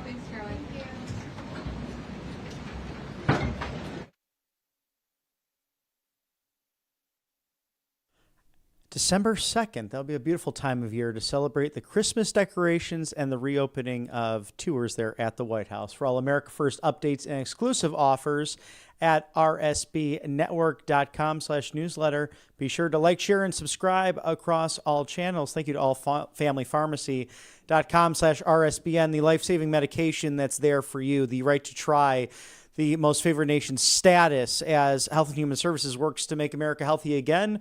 Get ahead with this online family pharmacy that is the best in the business. 25% off of ivermectin, mebendazole right now, in addition to the entire order of 200-plus medications, including emergency medical kits at RSBN 10, RSBN 10, 10% off now, including NAD+, methylene blue, Tamiflu, and again, those emergency medical kits, so crucial to have on standby in your medicine cabinet in case you cannot get to the doctor or urgent care during cold and flu season. Allfamilypharmacy.com/RSBN. Monetary gold for the win. Wealth, security, preservation. Call today. Do not delay for your complimentary presidential gold guide. And get rid of those annual IRA fees while you're at it. 888-617-7994. RSBNforthegold.com. RSBNforthegold.com. We know the truth coming out, the 777% truth, in fact, that gold's skyrocketing through the roof over the course of 25 years. In the last 2 decades, the dollar losing its purchasing power by at least 40% because of inflation, the bailouts of the Bush administration, to everything in between, with BRICS nations divesting from the American dollar. So where does that leave you? Gold and silver to diversify with as central banks buy them up in gobs. Gold under $4,000 or over $4,000 an ounce, and silver following closely at $50 per ounce as well. On Election Day at 2 o'clock Eastern, it's 11 in the morning on the Golden West Coast. So whether you are in Georgia, Virginia, Florida, to the Garden State of New Jersey, the Big Apple of New York City, all the way out to the Golden Coast, go vote, vote, vote. As our dear friend Charlie Kirk once said about that, to pull that up real quick, he was talking about the travesty that could be those who do not go out and vote, as it's so important to do on a day as such. The greatest fraud is when our people don't vote. Charlie Kirk did say that, and if you have the opportunity, please make a plan to do that through at least 7 p.m. Eastern Standard Time, or perhaps 6 or 7 o'clock in your neck of the woods, respectively. Matthew Alvarez will be here tonight for election coverage. You can get all America First updates and exclusive offers at rsbnetwork.com/newsletter. Again, our condolences to the Cheney family on the passing of the 46th Vice President of the United States. The office of the former President George W. Bush releasing a statement from the 43rd President. History will remember him as among the finest public servants of his generation, a patriot who brought integrity, high intelligence, and seriousness of purpose to every position he held. Sadly, I have to close out the broadcast disagreeing with the 43rd President of the United States, because where are the weapons of mass destruction? You had a vice president at the time who tried to subvert the powers of the president of the United States at the time, and Condoleezza Rice and Colin Powell were correct to prevent him from ordering the firing down of planes during 9/11. I think it's something that history will look at and say, this man was the most powerful vice president of the time and went out of his constitutional order to do so. But what say you?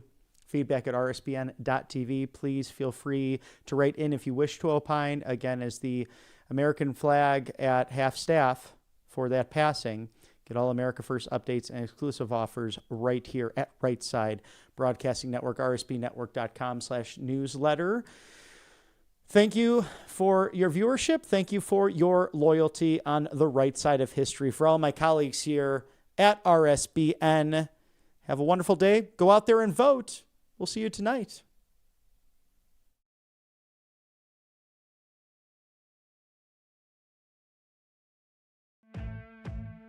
Welcome to Right Side Broadcasting Network, your trusted conservative news outlet.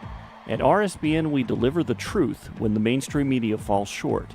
Since 2015, we've proudly broadcasted every single one of President Trump's iconic MAGA rallies, bringing you the excitement and energy live before anyone else.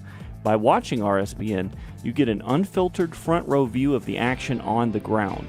We interview the crowds to give a voice to millions of Americans just like you. We show you President Trump's speeches in their entirety, free from interruptions and censorship. We cover the stories that matter to you with the integrity and passion you deserve. Thank you for choosing RSBN as your home for America First News. Together, we stand strong, united, and informed. So join us and be part of the right side of history. Hey y'all, it's Silk from the Diamond and Silk Chit Chat live show. Look, don't forget to check me out right here on RSBN Network. Be sure to watch the show on Right Side Broadcasting Network, and I want you to support Right Side Broadcasting Network. Yes, it's imperative that you do so, okay? I look to see y'all soon. Bye-bye.